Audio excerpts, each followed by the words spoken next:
Jó reggelt!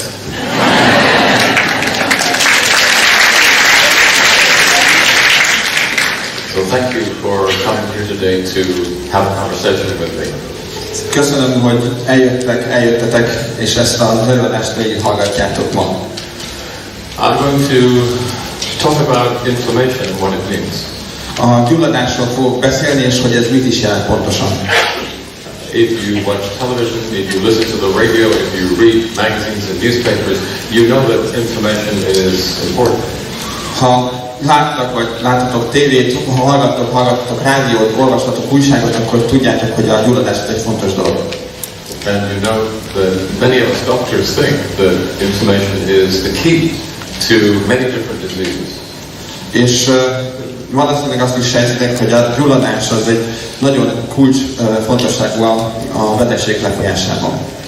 But what exactly is inflammation? De pontosan mi is a gyulladás?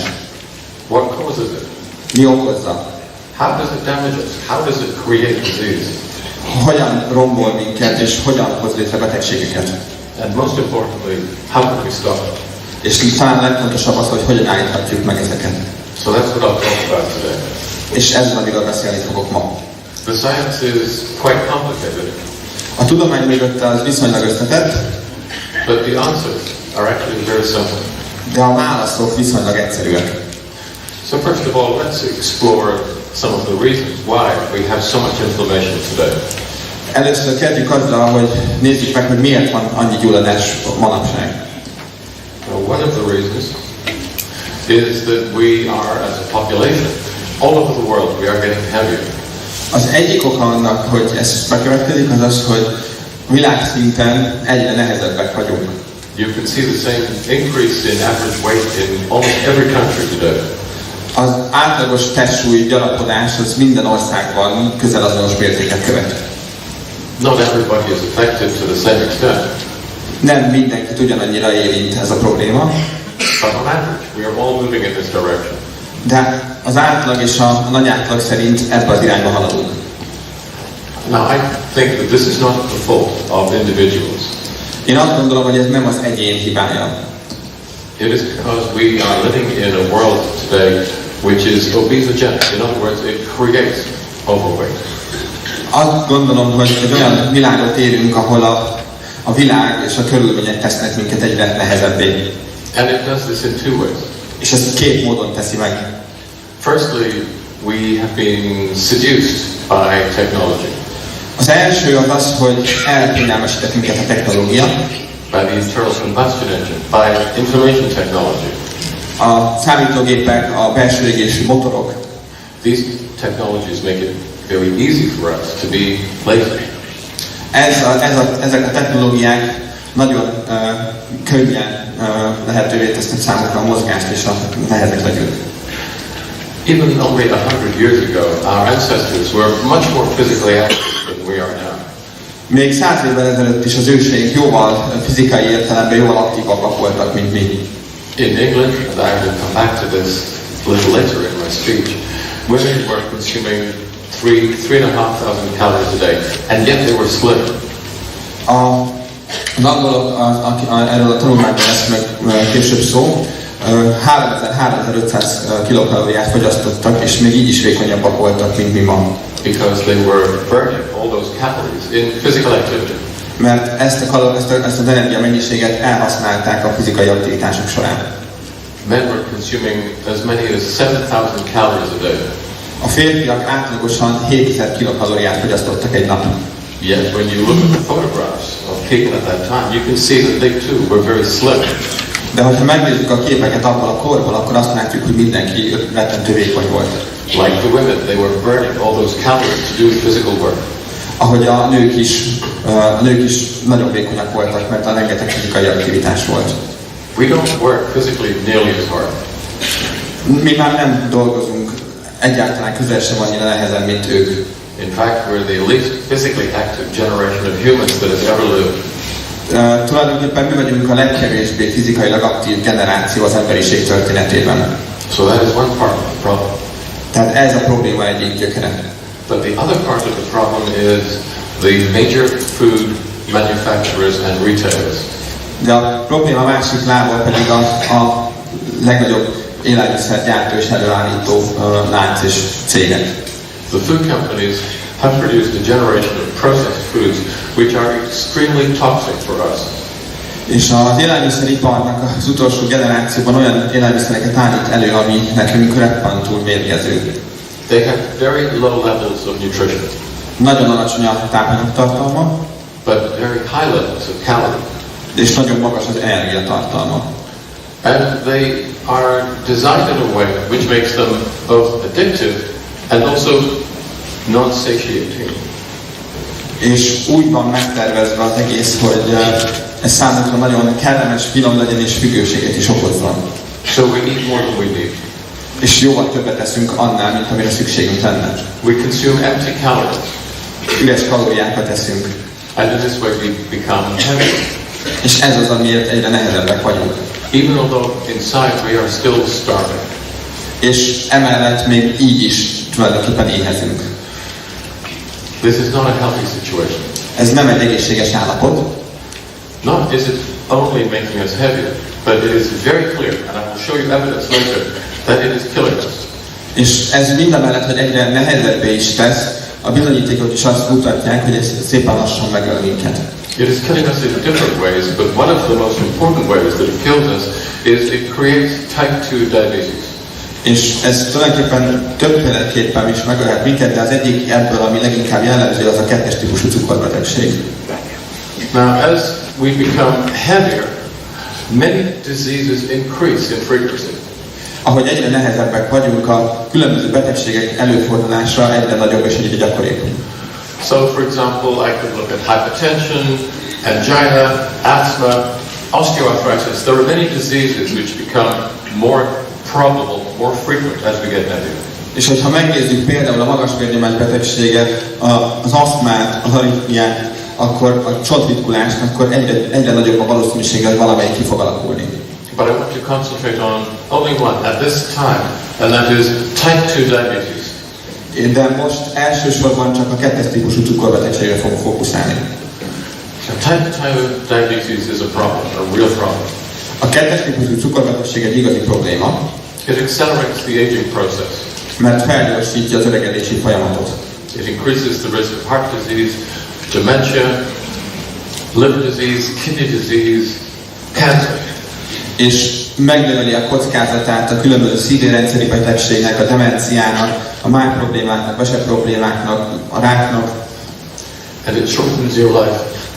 It shortens your life by up to 7 years, even if you are taking drugs to treat it.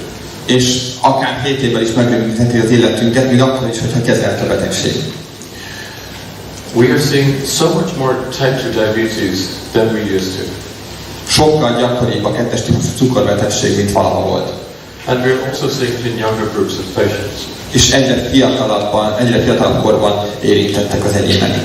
I went to medical school in 1968. Én 1968-ban jártam az orvosi iskolába. And my teachers taught me that type 2 diabetes we would only find in old patients. És nekem még úgy tanították, hogy a 2-es típusú cukorbetegség csak az idősebbeknek a problémája. And actually it wasn't so common. És tulajdonképpen nem is volt annyira általános. Now of course it affects millions and millions and millions of people.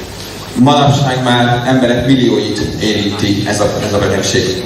And it is no longer a disease only of the old. És ma már nem csak az idősek betegsége ez. We see it in patients in their 30s, their 20s, their teens, even in children in their preteens. És már olyan gyakorisága is előfordul, hogy már nem csak a 20-as, 30-as éveiben vagy a kamaszoknál, tehát a tínédzserkorban megfigyelhető, de még a tínédzserkor előtt is már kialakul.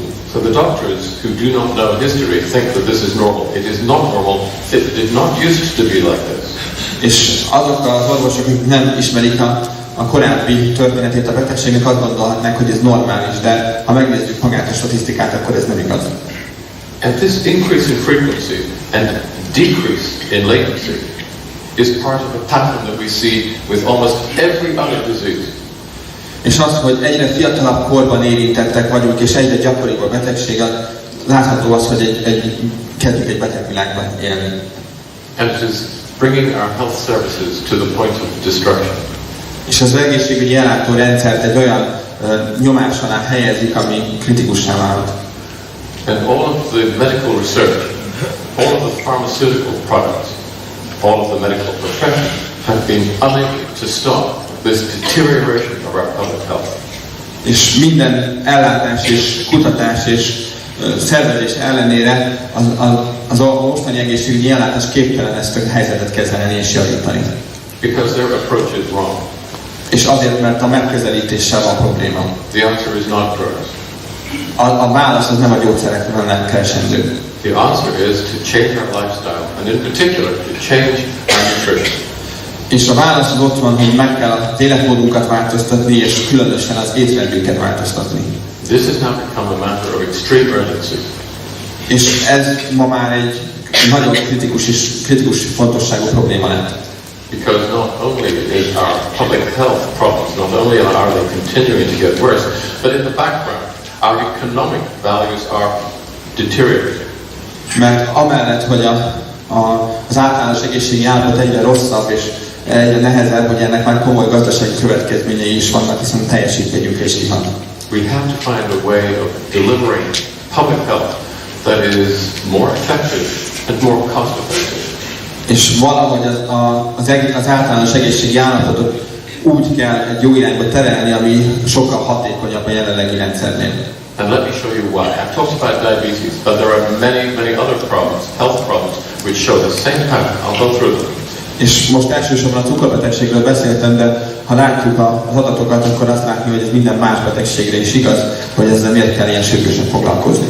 So first of all, the number of people with type diabetes is doubling almost every 10 to 15 years.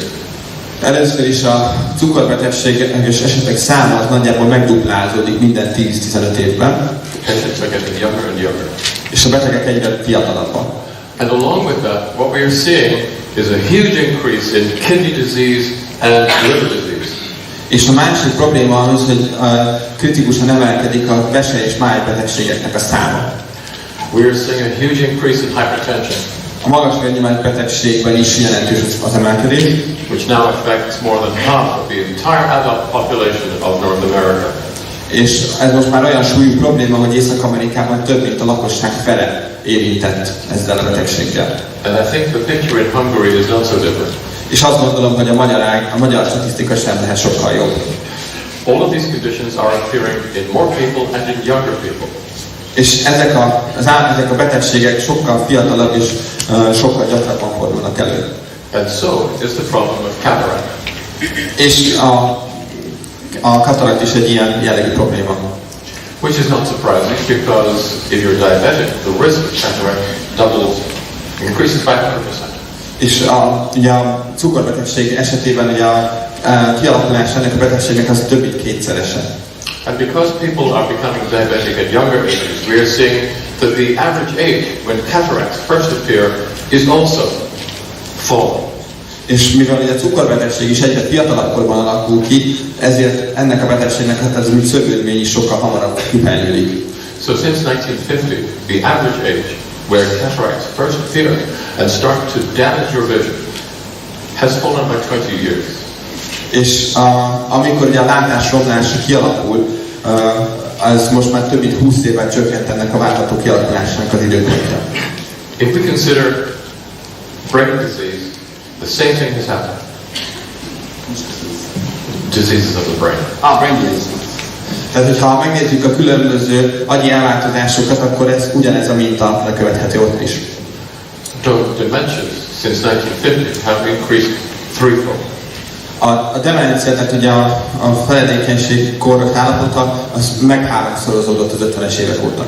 And the average age when dementia starts has fallen by 15 years since 1980. És a kialakulásának az időpontja több mint 15 évvel hamarabbra tolódott a 80-as évekhez képest. When dementia starts, over time, it always gets worse.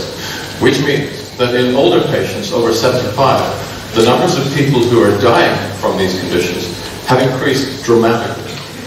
És hogyha ez valakinél elkezdődik ez a folyamat, akkor ez csak romlani tud. Ezért megfigyelhető az, hogy az idősebb, tehát a 75 fölötti korosztályban ennek következményeként bekövetkező halálesetek száma drasztikusan emelkedik. In men by 300%, in women by 500%. Ez férfiak esetében több mint 3-szoros, a nők esetében több mint 5-szörös gyakorisággal fordul elő. Depression, which you might think of as different from dementia, is actually very closely related. És a depresszió, amit azt gondolnánk, hogy nincs összefüggés a demenciával, nagyon is közel állnak egymáshoz. We used to think that depression was just a change in mood which might come and go and didn't really cause any damage. Azt gondoltuk, hogy a depresszió az egy hangulat állapot, ami jön és megy, és igazából nincsen különösebben szervi hatása. We don't think that anymore. Ma már tudjuk, hogy most nem, úgy gondoljuk, hogy ez ma már nem így van. What we now know is that depression, episodes of depression, actually cause progressive brain damage. És a depressziónak a különböző állomásai agyi károsodáshoz vezetnek. And so if you have a history of chronic depression, your risk of becoming demented in later life is significantly increased. És hogyha valaki szenvedett, vagy szenved depresszióban, akkor a demencia kialakulásának a rizikója sokkal nagyobb. So here I showed you that the average age when dementia starts has fallen by 15 years. The average age when depression starts has fallen by 16 years since 1988. És a depresszió kialakulásának a kora az több mint 16 évvel esett vissza a 80-as évek óta. And the numbers of people with depression is doubling with each generation. És a depressziós betegek száma az minden degenerációval megduplázódik. So the numbers of people with dementia are already beyond our ability to cope, but they will continue to increase.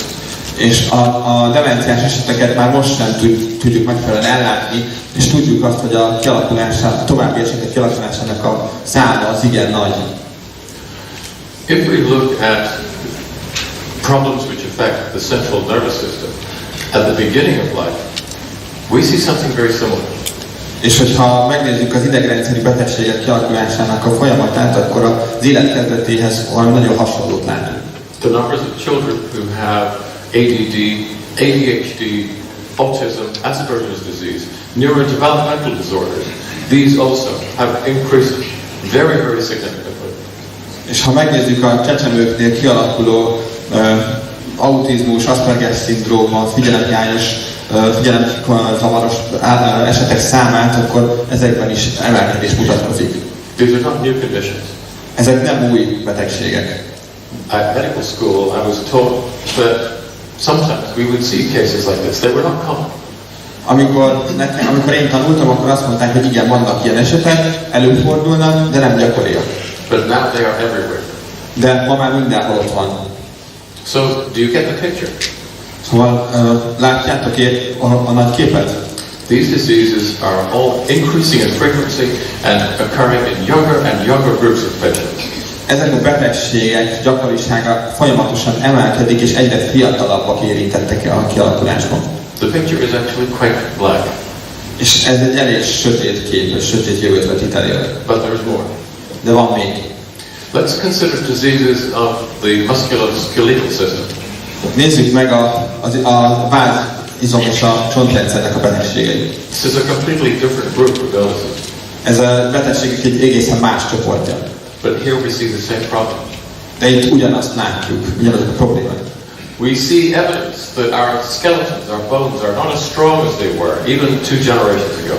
Azt látjuk, hogy a csontozat nem annyira masszív és erős, mint akár 2 generációval ezelőtt. And our cartilage in the joints between the bones, in the knees, in the hips, for example, is becoming damaged too. És a fizület, ami ugye a csontok közötti állomány, az is egyre inkább sérül és sérülékeny. Something in our environment, something in our diet is making us sick, it's poisoning us in many different ways. Valami az étrendünkben, a környezetünkben folyamatosan mérgez minket és betegé tesz. But it is also damaging our immune system. De az immunrendszerünket is károsítja. Perhaps most of you have a family member or you know someone who suffers from asthma. Valószínűleg családban vagy a közeli ismerősök között van olyan, aki aszmától szenved.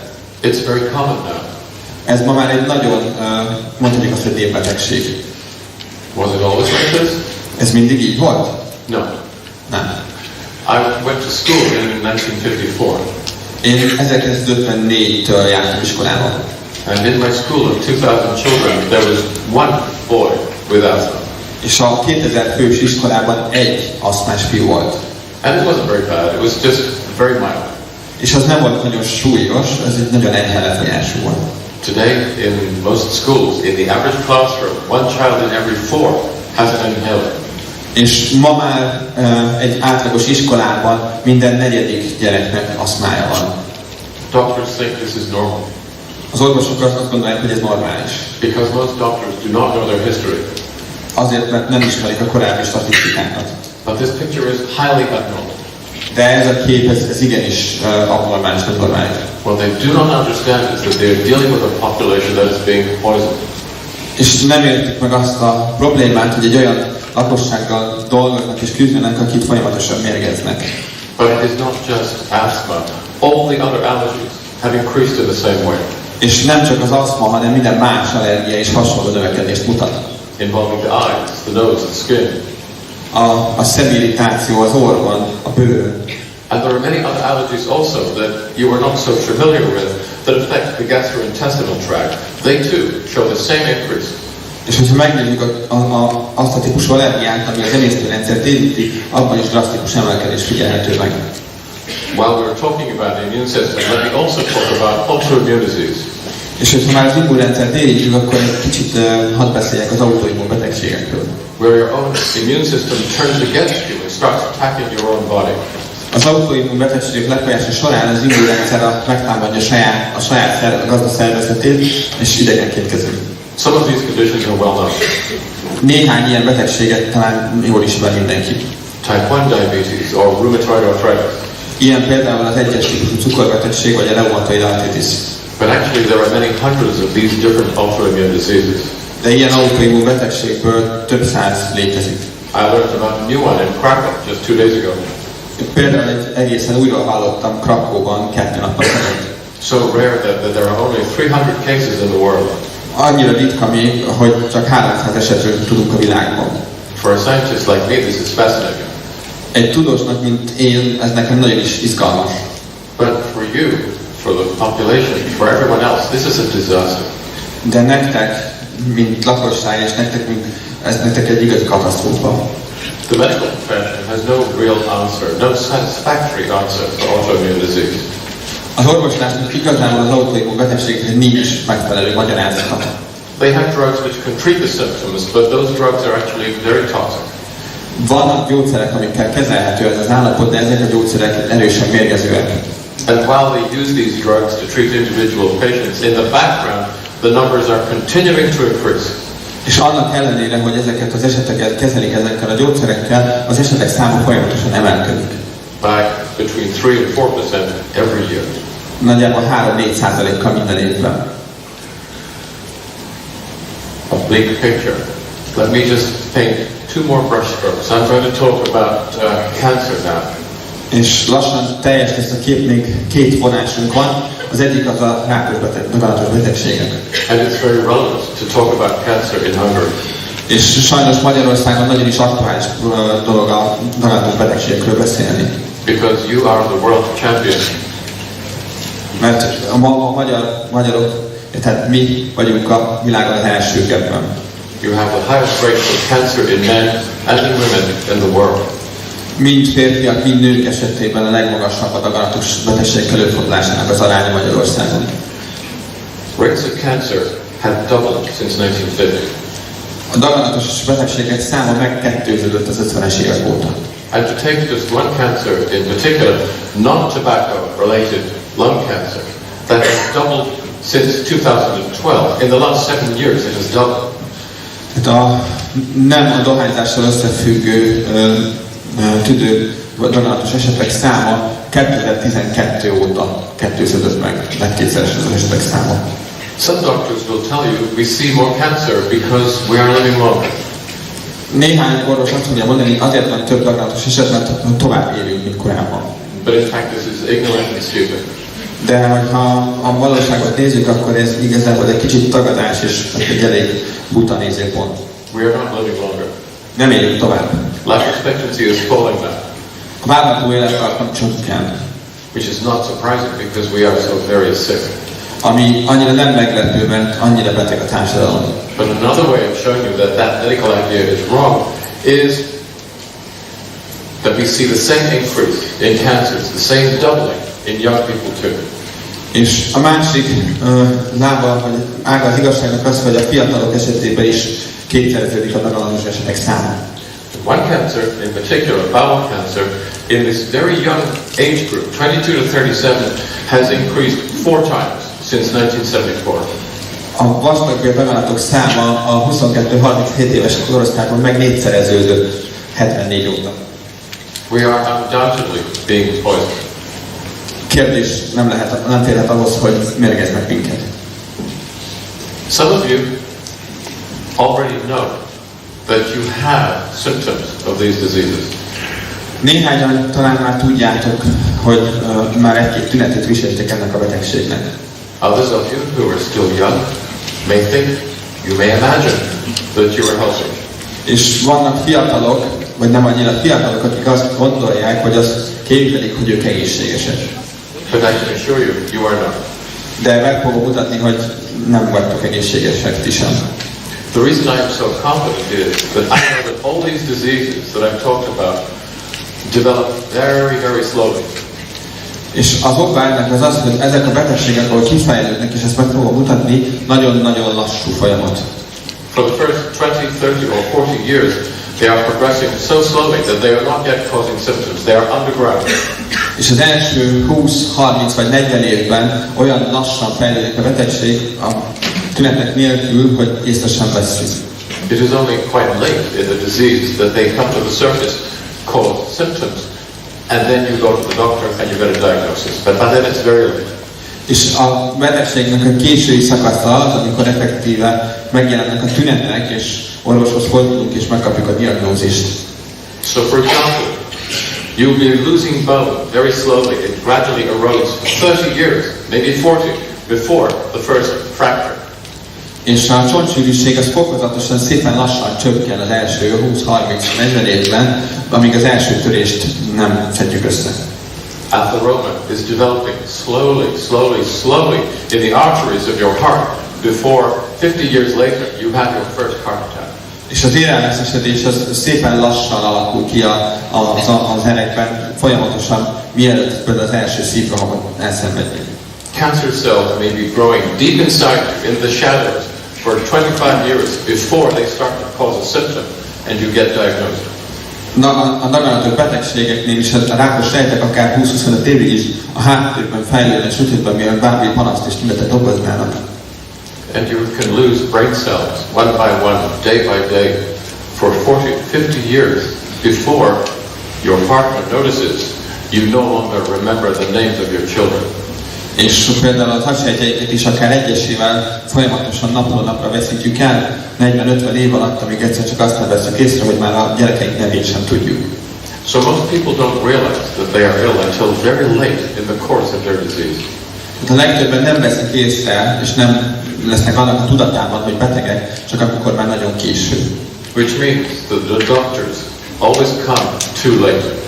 Ami azt is jelenti, hogy az orvos általában már nagyon későn érkezik. By the time they arrive and recognize the problem, a great deal of damage has already been done.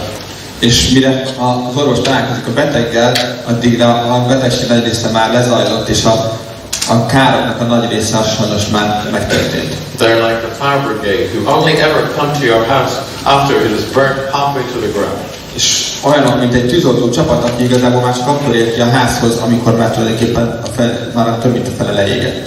And when they arrive, what can they do? Tehát amikor odaérnek, akkor mit tehetnek? Very little. Nem sokat. They can give you drugs to treat the symptoms of your disease, but they cannot stop it or cure it. Tudnak adni gyógyszereket, amivel a tüneteket lehet kezelni, de nem tudják megállítani vagy visszafordítani a folyamatot.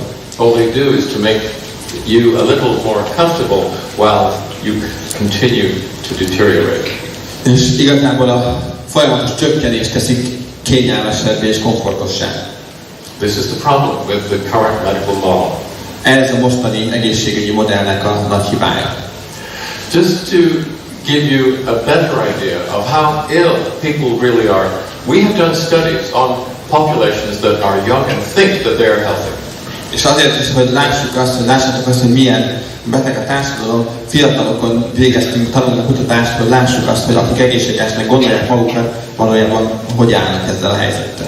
And when we look at these young, healthy people, we find they have many signs of degenerative disease. És amikor megnéztük ezt a fiatal, egészségesnek tartott generációt, akkor nagyon sok betegségnek a korai előjelét tapasztaltuk. 20% have the early stages of liver disease. A 20%-ának a máj betegségnek az előfázisát tapasztaltuk. Nearly a third already have the signs of osteoporosis. Their bones are starting to thin. Majdnem a harmada már mutatta a csontritkulásnak a korai jeleit. At least 1 in 5, and actually we had reason to think the real figure is closer to 1 in 3, already have signs of coronary artery disease. És minden ötödik, de azt gondoljuk, hogy a valóság ez inkább minden harmadikhoz áll közel, már mutatnak különböző ér- és koronária betegségeknek a tünetét. And in at least 1 in 5, brain function is starting slowly to deteriorate. És minden ötödik már mutatta a különböző agyi funkcióknak a csökkenését. Hardly anyone is healthy anymore. Tulajdonképpen alig valaki egészséges már. And the cause of this is our poor diet. És ennek a legfőbb oka a nagyon szegény ételünk. It's not just me saying this. És ezt nem csak én mondom.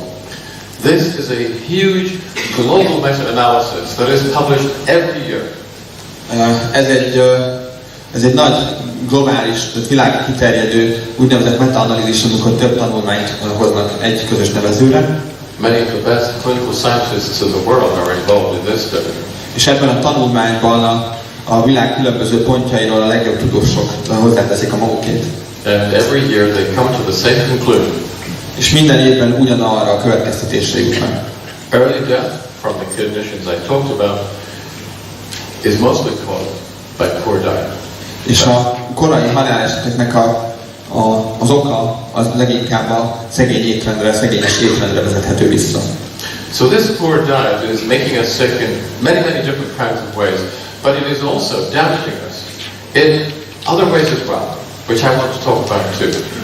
És amellett, hogy betegé tesz minket ez a szegényes étrend, van még mód, amivel ez folyamatosan károsít minket, amikről fogok beszélni. It's clearly damaging our brains.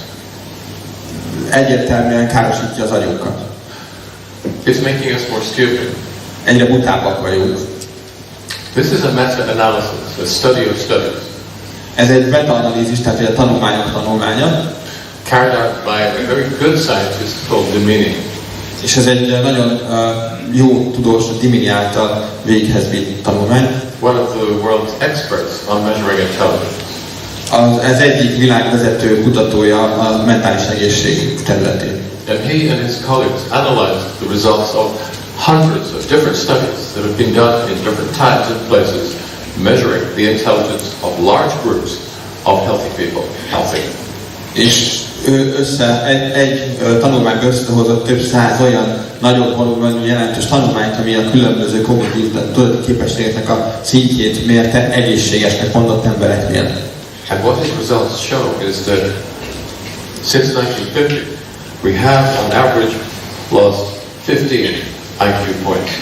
És ennek a tanulmánynak az eredménye, hogy az 50-es évek óta átlagosan 15 IQ pontot veszítettünk az eredményekben. Now 15 IQ points is a lot. És a 15 IQ pont az nagyon-nagyon sok. Let's say that you go to sleep tonight, wake up in the morning, and next morning you find that your partner has lost 15 IQ points.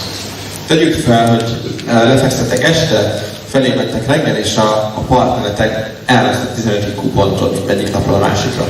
You will see a very big difference. It will be a different person who you wake up with. És tulajdonképpen egy teljesen új emberrel fogtok, egy nagyon más emberrel fogtok találkozni, egészen más dolgokat fog csinálni. Fortunately, we are all becoming more stupid together, so you probably won't notice. Az a szerencs, hogy együtt leszünk egyre hülyébbek, úgyhogy ez nem fog feltűnni. But the thing that we should worry about is that this curve shows no sign of slowing down. De a probléma igazi figyelemfelkeltője az az, hogy ez a csökkenés ez nem mutatja a lassulásnak a jeleit. You should be worried about your children. Tehát a gyerekeink miatt különösen kell aggódnunk. I know that every generation of children knows that they are much more intelligent than their parents, of course. Tudjuk, hogy minden generáció tudja magáról, hogy sokkal okosabb, mint a szülei. But actually that's not true anymore. De sajnos ez most már nem igaz. So that I think is a huge worry. It should be a concern for all of us. És azt gondolom, hogy ez egy nagyon komoly veszély, nagyon komoly olyan dolog, amire nagy figyelmet kell fordítani. But there is another concern that may be even more serious. De van még egy rizikó, amivel igenis nagyon komolyan kell foglalkozni. Will we still be able to have children? Lehetnek-e egyáltalán gyerekeink? Because here is another meta-analysis, the study of many studies. Itt van még egy ilyen meta-analízis, ugye, ami több száz tanulmánynak az összegzése. Measuring sperm counts. Ami a spermaszámokat vizsgálta. And again, we see the same picture. Since 1970, there has been a fall in sperm counts, in male sperm counts, by nearly 2/3. A férfiak spermaszáma 70-es évek óta 2/3 esett vissza. So we are seeing increasing numbers of men who are subfertile and increasing numbers of men who are completely infertile. És a meddőség, vagy a részleges meddőségnek a gyakorisága a férfiak esetében egyre gyakori probléma. If we continue in this way, within a very short period of time, we will see populations completely collapsing, unable to support themselves. És hogyha ez így megy tovább, akkor előbb-utóbb bizonyos lakosság, vagy bizonyos csoportoknak össze fog omlani a rendszer, mert nem lesz utánpótlás. We are literally talking about the end of civilization. Ami tulajdonképpen a civilizációnk végét is jelenti. And there is another little problem here, which this data shows you if you look carefully. És van még egy adatrészlet, amire nagyon is nagy figyelmet kell szentelni. There is one group where sperm counts are not falling, that they are increasing. Van egy csoport, ahol a spermaszám nem csökken, sőt növekszik. That is in a part of the world where people do not eat very many processed foods. Ez a világnak az a része, ahol az emberek nem nagyon esznek feldolgozott élelmiszereket. And that is Africa. És az Afrika. That's a problem. És ez a probléma. Because they are overbreeding, they are destroying their own natural resources. And that is the reason why the stupidity of our politicians has allowed the illegal migration that is now destabilizing Europe.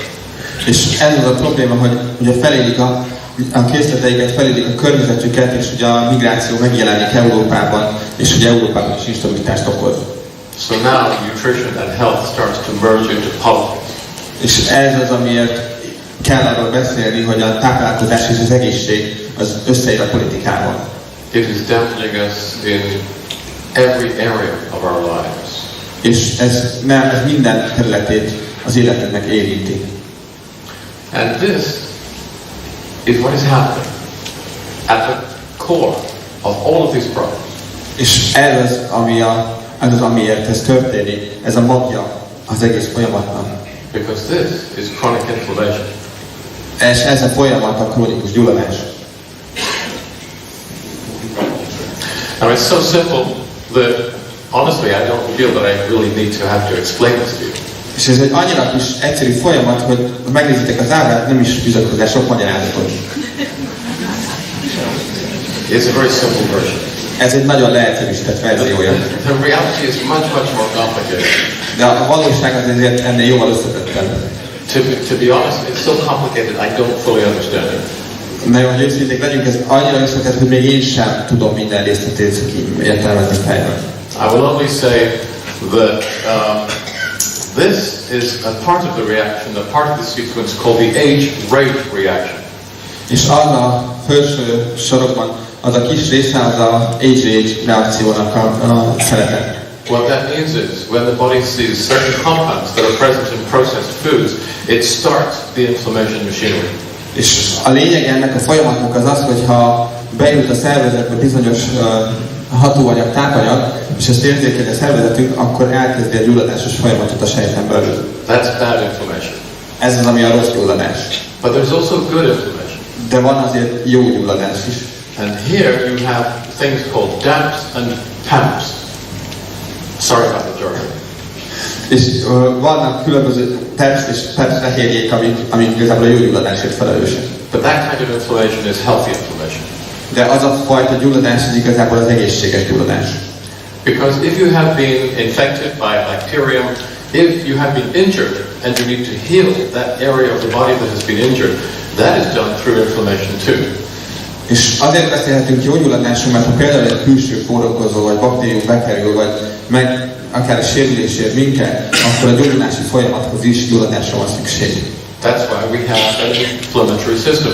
Ezért is van egy ilyen gyulladásokat kezelő rendszerünk. When it's used properly, it is designed to protect you and to allow you to heal. És amikor ez megfelelően működik, akkor ez véd minket és segíti a normális működést az egyensúly fenntartását. Our problem is that we have too much inflammation. A mi problémánk az az, hogy túl sok a gyulladás. So this is a process we need to control. We need to have enough, but not too much. És ez az a folyamat, amikor ezt a folyamatot irányítani kell, hogy legyen, de ne legyen túl sok. And the way in which we control the on and the off, that is very much affected by our diet. És az, hogy ezt mikor kapcsoljuk ki és be, ezt leginkább az étrendünk szabályozva. So, here you have an inflammatory challenge which could be, let's say it's a microbe, a bacterium. Él minket egy külső gyulladásserkentő hatás, mondjuk lehet ez egy mikróba, egy baktérium. You need to defend yourself against this. És ugye ezt meg kell védeni a testet eztől. So the body switches on the inflammation sequence. Tehát a szervezetünk bekapcsolja a gyulladásos folyamatokat gerjesztő jelzéseit. And that involves an omega-6 fatty acid called arachidonic acid. És ehhez az omega-6 zsírsavat úgynevezett arachidon savat fogja használni. And when you have had enough inflammation and the threat is gone, then the body switches off the inflammation with these fatty acids, which are omega-3 fatty acids. És hogyha már a megfelelő folyamat lezajlott, akkor az EPA és TH, az omega-3 zsírsavakkal ezt a folyamatot lekapcsolja. So the omega-6 is like the accelerator on your car. The omega-3 is like the brake. És hogyha ezt lefektetjük, akkor az omega-6 tulajdonképpen az a gázpedál, az omega-3 pedig a fék. You need both. Mind a kettőre szükség van. The problem is that our diet has now created a situation where we have far too much 6, not enough 3, and that gives too much inflammation. És az étrendünk az utóbbi időben ahhoz vezetett minket, hogy sokkal több az omega-6 bevitel, és nem elég az omega-3, ezért száguljunk előre. Let me show you in a very simple way how this works, how it damages us. És megmutatom nagyon leegyszerűsítve, hogy ez hogyan károsít minket. Inflammation really affects our body in a process which has only two chambers. A gyulladásos folyamatok két kamrában okoznak problémát. In the upper chamber, the critical factor is the ratio of omega-6s and omega-3s. A felső kamrában a kritikus elemek az omega-6, omega-3 zsírsavak aránya is jelenlített. When you need to have some inflammation to defend yourself, this leads to the development of certain compounds inside the cells, which in turn release exosomes. És ha gyulladásra van szükségünk, akkor a megfelelő arány jelenléte létre fogja hozni az úgynevezett exoszomáknak a működését, és azokat ki rendelkezésre bocsátja. These exosomes are small particles that the cell sheds into the extracellular space. És ezek olyan kis apró molekulák, amiket a sejtközi térbe exportál ki tulajdonképpen a sejtünk. Now, if you have too much omega-6 and not enough 3, these exosomes, as they open, they release, I think we should change them. Okay. They release enzymes which are called matrix metalloproteases. Well, theoretically they do. Let's try something. Switch it off. Switch it off and switch it on again. I'm an IT expert. Tehát ahogy ezek az exoszomák működésben lépnek, akkor egy úgynevezett mátrix metabolit fehérjét fognak létrehozni. And this activates the second chamber of the inflammation response. És ez az enzim, ez működésbe hozza a második, az alsó kamráját ennek a folyamatnak. As those little particles open and burst, they release matrix metalloproteases. És ahogy ez a folyamat belemegy, akkor ezek a proteáz enzimek kiszabadulnak. And these are very destructive enzymes. És ezek egy nagyon erősen bontó enzimek. They turn you into, because we're in Hungary, goulash. És ez az enzim ez szépen lassan, csak már Magyarországon vagyunk, gulyássá fognak tenni.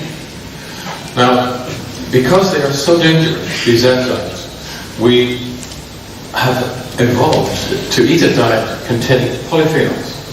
És mivel ezek viszonylag, sőt, nagyon is veszélyes enzimek, ezért az étrendünkben a polifenol vegyületeket fogjuk használni. First identified by the great Hungarian scientist Albert St. George. És a polifenolokat egyébként Szent Györgyi Albert fedezte fel. And if you're eating a healthy diet, you have enough of these to reduce the activity of those enzymes to a healthy level. És hogyha egészségesen étkezünk, akkor a polifenol, megfelelő polifenol mennyiség képes ezt az enzimet féken tartani és egyensúlyban tartani. Now I mentioned the name of these enzymes, matrix metalloprotease. Ugye ez a matrix metabolit proteáz enzim, which may sound very unfamiliar. Ami talán nagyon is ismerős lehet. But I think you already know these enzymes. De azt gondolom, hogy már ismerjük ezt az enzimet. Because they are the same enzymes that are released by the so-called flesh-eating bacteria. Ez ugyanaz az enzim, amit egyébként a húsevő baktériumok termelnek. When you are infected by these bacteria, they release large amounts of these enzymes. Amikor a húsevő baktérium megfertőz minket, akkor nagy mennyiségben bocsátja ki ezt az enzimet. And they dissolve you. És szépen lassan felold minket. They dissolve skin, bone, ligaments, tendons. They destroy everything. A húst, a bőrt, az izületeket, a csontot, mindent elbontanak. It is the same enzymes that are released during chronic inflammation. És ez ugyanaz az enzim, amit a krónikus gyulladás során termelünk. Not all at once, but in small amounts, over periods of 10, 20, 30, 40 years. Nem nagy mennyiségben, de szépen lassan, fokozatosan és folyamatosan. And that is what is causing the slow damage to bone or cartilage or the blood vessels or the brain cells. That is the core of chronic degenerative disease. És ez az, ami szépen lassan apránként elbontja az izületeket, a csontot, az érhálózatot, és ez okozza a krónikus degeneratív betegségeknek a kialakulását. That is how chronic inflammation causes heart attacks, cancer, dementia, osteoporosis, and all of the other diseases of civilization. És ez az az út, amin keresztül a krónikus gyulladás szépen lassan előidézi ezeket a krónikus betegségeket, mint csontritkulás, szívinfarktus, daganatos betegségek, különböző szívérendszeri betegségek. So why is chronic inflammation so universal today? És de miért annyira általános a krónikus gyulladás manapság? The first thing is that our diet now gives us a very, very high ratio of 6 to 3 omega fatty acids. Az egyik oka az, hogy az étrendünk, a modern étrend nagyon-nagyon magas omega-6 zsírtartalma, és nagyon magas az arány az omega-6-3 zsírsav arányában. Which means that the top chamber of the inflammation sequence is overheating. Aminek az lesz az eredménye, hogy ez a gyulladásos folyamatban a felső kamra az folyamatosan maximális lánggal ég. The second problem in the modern diet is that these compounds, the polyphenols, have disappeared. És a másik probléma a modern étrenddel az az, hogy ezek a polifenol vegyületek szépen lassan eltűntek az étrendünkből. And so the second chamber, the second phase of the inflammation sequence is also overheating. És ennek lesz az a következménye, hogy az második fázis is folyamatosan túl van fűtve, folyamatosan működik. And that is why we have so much chronic degenerative disease today. És ez az, amiért annyi a krónikus degeneratív betegség száma ma a világban. Because these matrix metalloproteases are destroying the extracellular matrix. Mert ezek a mátrix metabolit proteáz enzim szépen lassan lebontja a sejten kívüli mátrix állományát. This is a real microphotograph. Ez egy igazi mikroháló. These are the fibers that hold you together. Ezek a rostok azok, amik összetartanak minket. It's a three-dimensional mesh of microfibers that holds all your cells together in the correct orientation. Ez az a hálózat, ami minden sejtet a megfelelő irányban és a megfelelő helyen tart.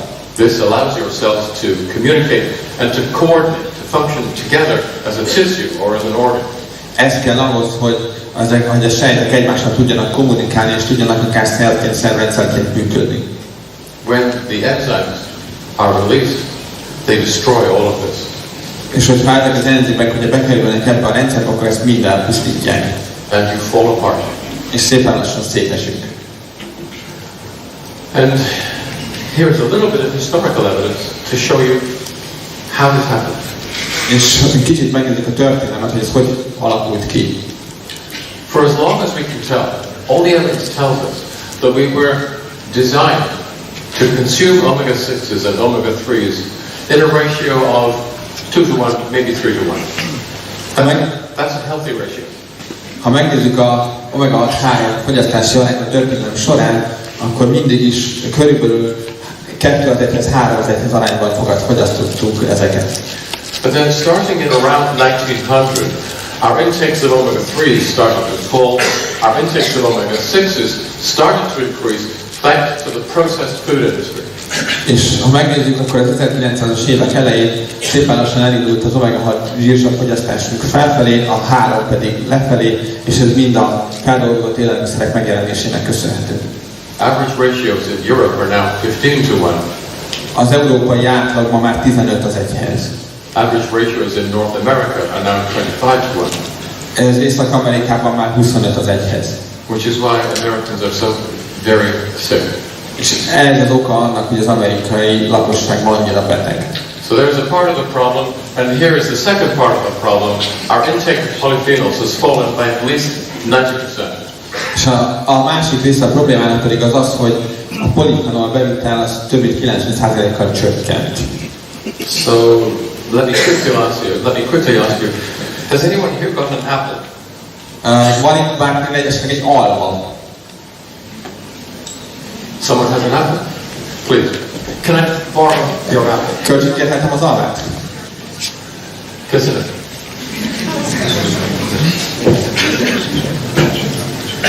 Where are the polyphenols? Hol vannak a polifenolok? No. The polyphenols are in the skin because they are there to protect the fruit. A polifenolok a héjában vannak a gyümölcsnek, hogy megvédjék a belsejét. To protect it from ultraviolet radiation from the sun. Hogy megvédjék el az UV-sugárzástól a napból. To protect it from predators such as insects or microbes. Vagy megvédjék a külső kórokozóktól vagy a mogaraktól. And the polyphenols are also at the center, around the seeds, to protect the DNA of the next generation. És a másik hely, ahol nagyobb mennyiségben van jelen, az ugye a magok körül, hogy megvédje a DNS-t. So when you eat an apple, you should eat the skin and the core. És amikor valaki almát eszik, akkor egye meg a magját is, illetve a héját is. These polyphenols are very protective. Ezek a polifenol vegyületek nagyon is védenek minket. That is why we say eat an apple a day to keep the doctor away. Ezért is mondjuk, ugye van ez az angol mondás, hogy egy alma egy napra az orvos távol tartja. So eating an apple is a good thing to do. It's very healthy. Úgyhogy napi egy alma az nagyon jó, az nagyon egészséges. But suppose instead of eating this apple, suppose you go to McDonald's and eat a Mac apple pie. De tegyük fel, hogy ahelyett, hogy ezt az almát vennénk meg, elmegyünk a McDonald'sba és eszünk egy almás pitét. A good example, I mean a very bad example of processed food. Ez egy nagyon jó, illetve rossz példája a feldolgozott élelmiszernek. What does Ronald McDonald do when he buys this apple? Mit csinál Ronald McDonald, amikor megveszi ezt az almát? He takes the skin, throws it away. He takes the core, throws it away. All that is left is the apple pulp. Meghávozza, kimagozza, és ami marad, az maga az almának a húsa. Which contains some fiber, some sugar, some water, and that's all. Amiben van némi cukor, víz, rost, és így nagyjából vége is. And because Ronald McDonald is American and an idiot, those two things are not exactly the same thing. He then adds more and more sugar. És mivel Ronald McDonald egy amerikai és egy idióta, nagyjából ennyi is, amit mondhatok róla.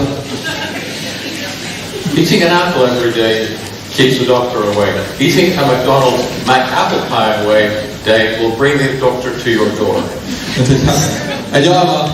Napi egy alma az orvos távol tartja, hogyha valaki napi egy almáspitét teszik, az csak közelebb kerül az orvosához.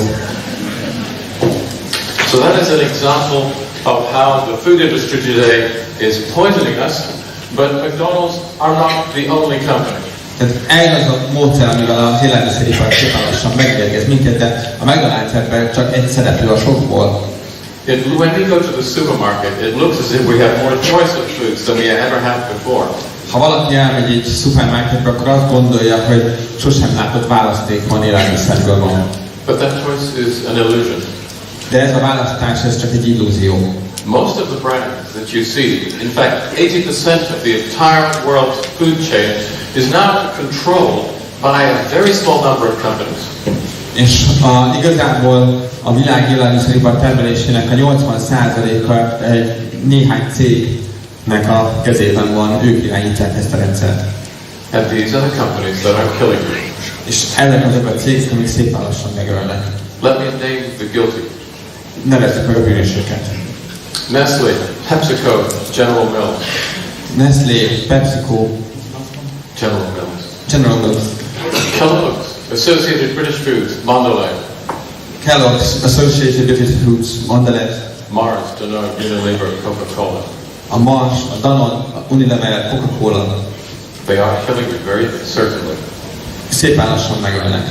They are privatizing the profits and they are socializing the costs which we have to bear. Privatizálják a profitot, és viszont a költség az viszont közösségi finanszírozás. Why don't the regulators like EFSA save us from this terrible diet? És miért nem tesznek a szabályozásban, mint például az Európai Élelmiszerlátbiztonsági Hivatal, vagy az EFSA, hogy megvédjen minket? Because organizations like the FDA in America, EFSA in Europe, no longer protect us. That is not their main function. És ez azért nem történik meg, mert Európában az EFSA, Amerikában az FDA, az nem azt a célt szolgálja, hogy megvédjen minket. Their main function is to protect the financial interests of the pharmaceutical and food industries. Az ő feladatuk és az ő érdekük az, hogy az élelmiszer és a gyógyszeripar érdekeit megvédje. Why do our politicians not protect us? És a politikusok miért nem mentenek meg, miért védenek meg minket? Because most of them are in the pockets of those same industries. Mert érdekeltek ugyanezekben az iparágokban. They're not interested in your health. Szépen lassan lerombolják az egészséget. They are only interested in their own. Ők csak a saját maguk érdekében érdekeltek, nem az általános egészségében. Because of my business, I sometimes meet the senior executives of these companies. A munkából folyólag néha találkozom a vezetőségével ezeknek a cégeknek. They know how toxic their foods are. És ők tudják, hogy az ételek mérgezőek, amit adnak. So I ask them sometimes, do you let your children, do you encourage your children to eat the foods that you make? És néha megkérdezem őket, hogy adnak-e a gyerekeiknek, vagy bátorítják a gyerekeiket, hogy ezekből az ételekből legyenek. And they say, of course not. És azt mondják, hogy persze nem. It's the same as the senior executives in the tobacco companies. Ez ugyanaz, mint a dohánycégeknél a vezetők. They are happy, very happy to sell you products that are addictive and very toxic, but they do not use them themselves. Nagyon szívesen eladják az embereknek azokat a termékeket, ami nagyon is függővé tesz, és ráadásul kimondottan mérgező is, de ők maguk nem használják. Now none of these foods are toxic in the acute sense. De ezek az ételek nem a akut értelemben mérgezőek. You could eat any one of these products. Let's say, what have we got here? Bármelyiket meg lehetne enni, nézzünk egyet. Well, here's one that I can read. It's a chocolate bar called Nuts. Van például egy csuki szelet, a Nuts. Does that exist in Hungary? I don't think so. Okay, what's everybody's favorite chocolate bar? What do you eat here? Mi a kedvenc csuki szelet? Do you have Nuts? Oh, okay, Snickers. Let's say Snickers. Okay. Okay. You can go home tonight, and if you really want to, you can eat a Snickers bar. Tehát ma este hazamehettek és nyugodtan egy szigetre elfogyaszthatnak. It's not going to kill you. Az nem fog megölni benneteket. But if you eat a lot of these foods for long periods of time, yes, that will make you sick and it will kill you. De hogyha ezeket az élelmiszereket eszitek nagy mennyiségben és hosszú távon, akkor szépen lassan meg fog ölni benneteket. Because if you look at the composition of all of these foods, they have many things in common that cause disease. They cause inflammation. Mert ha megnézzük az összetételét ezeknek az élelmiszereknek, akkor van bennük is nagyon sok közös, ami miatt beteggé tesz és betegek leszünk tőle. One of the things that causes inflammation is the companies who make these foods have removed omega-3s. Az egyik oka ennek az, amiért ez betegé tesz, az az, hogy eltávolították az omega-3 zsírsavakat ezekből az élelmiszerekből. So one important anti-inflammatory nutrient has gone. Tehát az egyik nagyon fontos gyulladás csökkentő tápanyag az eltűnt. The second thing they have done is to remove polyphenols. A második dolog, amit tettek, az az, hogy eltávolították a polifenol vegyületeket ezekből. Yeah. So, a second anti-inflammatory nutrient is gone. Ez volt a második. Everybody said, yeah, thank you. Then the next thing they do, they take away prebiotic fibers. A következő dolog az az, hogy eltávolították a prebiotikus rostokat. This is a third, very important anti-inflammatory nutrient that prevents, or should prevent, inflammation in the intestines. Ezeknek a jelentőség, ez a harmadik a versenyelvben, de a belekben a gyulladásgátló szerepük az megkérdőjelezhetetlenül fontos. But that's gone too. De ez is eltűnt. And then they took away a fourth anti-inflammatory nutrient called 1,3,1,6 beta-glucan. És eltüntették ezekből az élelmiszerekből a negyedik gyulladásgátló tápanyagot, ez az 1,3,1,6 beta-glukánok. This is really important because when you take that away, your immune system cannot work properly to defend you from infection.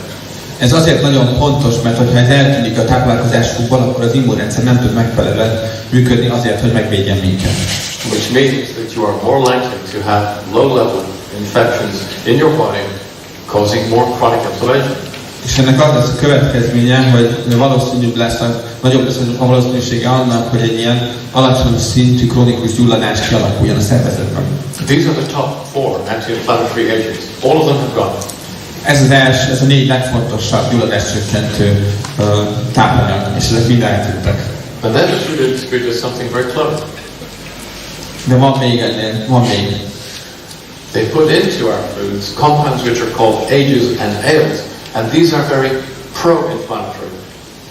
Viszont belekerültek olyan nevezük anyagok, amit AGN-nek hívunk, az előre haladott likációs végtermék, illetőleg az AL, ami az előre haladott lipációs végtermék, ami kimondottan gyulladásserkentő. These compounds are formed when you cook foods at high temperatures. Ezek az anyagok akkor keletkeznek, amikor nagyon magas hőmérsékleten főzünk. The higher the temperature, the more you form. Minél magasabb a hőmérséklet, annál több ilyen keletkezik. When you put bread into a toaster and it starts to turn brown, you are making small amounts. Amikor például egy szelet kenyeret berakunk a pirítóba, és ugye ez elkezd barnulni, akkor nagyon kis mennyiségben elkezd ilyen anyag termelődni. But these big companies use techniques which you do not have in an ordinary domestic kitchen. De ezek a cégek olyan technikákat, technológiákat használnak, amit otthon a konyhában nem is lehet. Which operate at higher temperatures because that allows them to cook food more quickly, and which produces much higher levels of these pro-inflammatory compounds. Nagyon magas hőmérsékleten állítják elő az élelmiszereket azért, hogy minél hamarabb kész legyen, és ugye ennek az lesz a következménye, hogy ezekben az anyagokból sokkal több termelődik a folyamat során. We find them in almost all processed foods. És ez minden feldolgozott élelmiszerben megtalálható. Even in infant formula. Még a bébi tápszerekben is. But the food industry is not finished yet. De van még. Then they put in another inflammatory compound in very large amounts, namely sugar. És még az utolsó rész az, hogy nagyon egy erős gyulladás serkentő anyagot tesznek iszonyatos mennyiségbe bele, nevén nevezzük, ez a cukor. Sugar is everywhere in processed foods. A cukor az mindenhol ott van a feldolgozott élelmiszerekben. Of course it's in confectionery, of course it's in cakes, biscuits. ott van a különböző édességekben, cukorkákban, a sütik vagy a kekszekben és a csokiban. You expect that the food industry puts sugar into many places where you do not expect to find it. Ezeken a helyeken számítunk is rá, de nagyon sok olyan helyen is van cukor, ahol nem is gondolnánk. Take, for example, tomato ketchup. Nézzük meg például a ketchupot. 30% of tomato ketchup is sugar. A ketchup 30%-a cukor. You don't taste the sweetness because it's covered with vinegar and spice. Nem érezzük az édességet, mert az ecet és a fűszerek átszedik az ízét. But as you can see, this is really tomato jam. Ezt, hogyha tulajdonképpen megnézzük, akkor ez egy paradicsom lekvár. And so our intake, our consumption of sugar has increased almost 100 times since 1900. Az 1900-as évek óta a cukorfogyasztásunk a 100-szorosára emelkedett. This makes even more inflammation. És ez még gyulladásokat generál. Now you can begin to see why inflammation is so common and why so many people are getting sick and dying of degenerative disease. És talán most már egyre jobban értek ti is, hogy miért egyre gyakoribb a krónikus gyulladás, és miért egyre gyakoribbak a betegségek, és miért halunk meg egyre korábban. This is a diet that is designed to make you sick. Ez egy olyan étrend, ami arra van tervezve, hogy betegek legyünk. And it causes at the same time a problem which we call dysnutrition. És ez egy olyan problémához vezetett, amit úgy hívunk, hogy hát magyarul kettes típusú éhezésnek hívjuk. Because these foods are so low in vitamins and minerals and phytonutrients, they fill you full of calories, but they starve you internally. Ennek az az ismertsége, hogy a mikrotápanyagoknak a mennyisége az olyan kevés, vagy nincs is a magas kalóriabevitel mellett, hogy ettől leszünk betegek. Now when you talk to most doctors about this, they don't really know what you're talking about, because the only kind of malnutrition they know is type A malnutrition. Az A-típusú éhezés, tehát ha orvosoknak beszélünk erről a problémáról, akkor ezt sokszor érthetően fogadják, mert ők alapvetően az általános éhezést ismerik, mint fogalmat. This is what they are taught at medical school. They think of starving children in developing countries. És amikor arról beszélünk, hogy éhezés, akkor éhező gyermekek jutnak eszükbe különböző távoli helyeken. But that is not the kind of malnutrition I'm talking about. De ez nem az a fajta éhezés, amiről én beszélek. What we suffer from is type B malnutrition. Amiről én beszélek, ez a kettes típusú, vagy angolul B-típusú éhezés. Where we are low in almost everything. The vitamins, the minerals, the carotenoids, the polyphenols, we're low in everything. Amiben kevés a vitamin, az ásványi anyagoknak, a polifenoloknak, a beta-glukának a mennyisége, minden mikrotápanyagnak. The only thing we have enough of, or too much of, are the calories. Az egyetlen dolog, amiből még túl sok is van, ezek a kalóriák. Luckily, we know how to recognize type B malnutrition. We know exactly what it looks like. De szerencsére tudjuk, hogy néz ki a B-típusú éhezés. Vagy legalábbis hamarosan. It looks like a Hungarian. Úgy néz ki, mint a tipikus magyar. It looks like...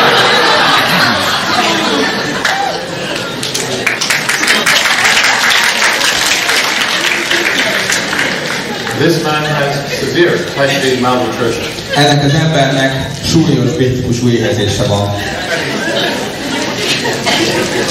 It'll make him sick, and it will kill him. Ez szépen lassan betegépíti, és szépen lassan előbb-utóbb meg tudja ölni. You may think that's a good idea or a bad idea. That's not my decision.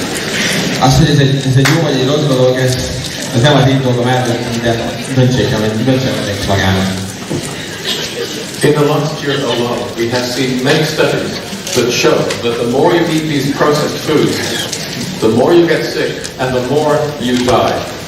Csak az elmúlt egy évben számos tanulmány látott napvilágot, hogy minél többet veszünk ezekből az élelmiszerekből, egyre betegebbek vagyunk és egyre hamarabb fogunk meghalni.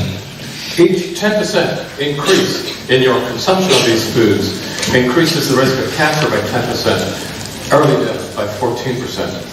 Ha csak 10%-kal emeljük az ilyen feldolgozott élelmiszereknek az arányát, akkor a rákos betegség kialakulásának 10%-kal emelkedik a kockázata, míg a korai halálnak 14%-kal emelkedik a kockázata.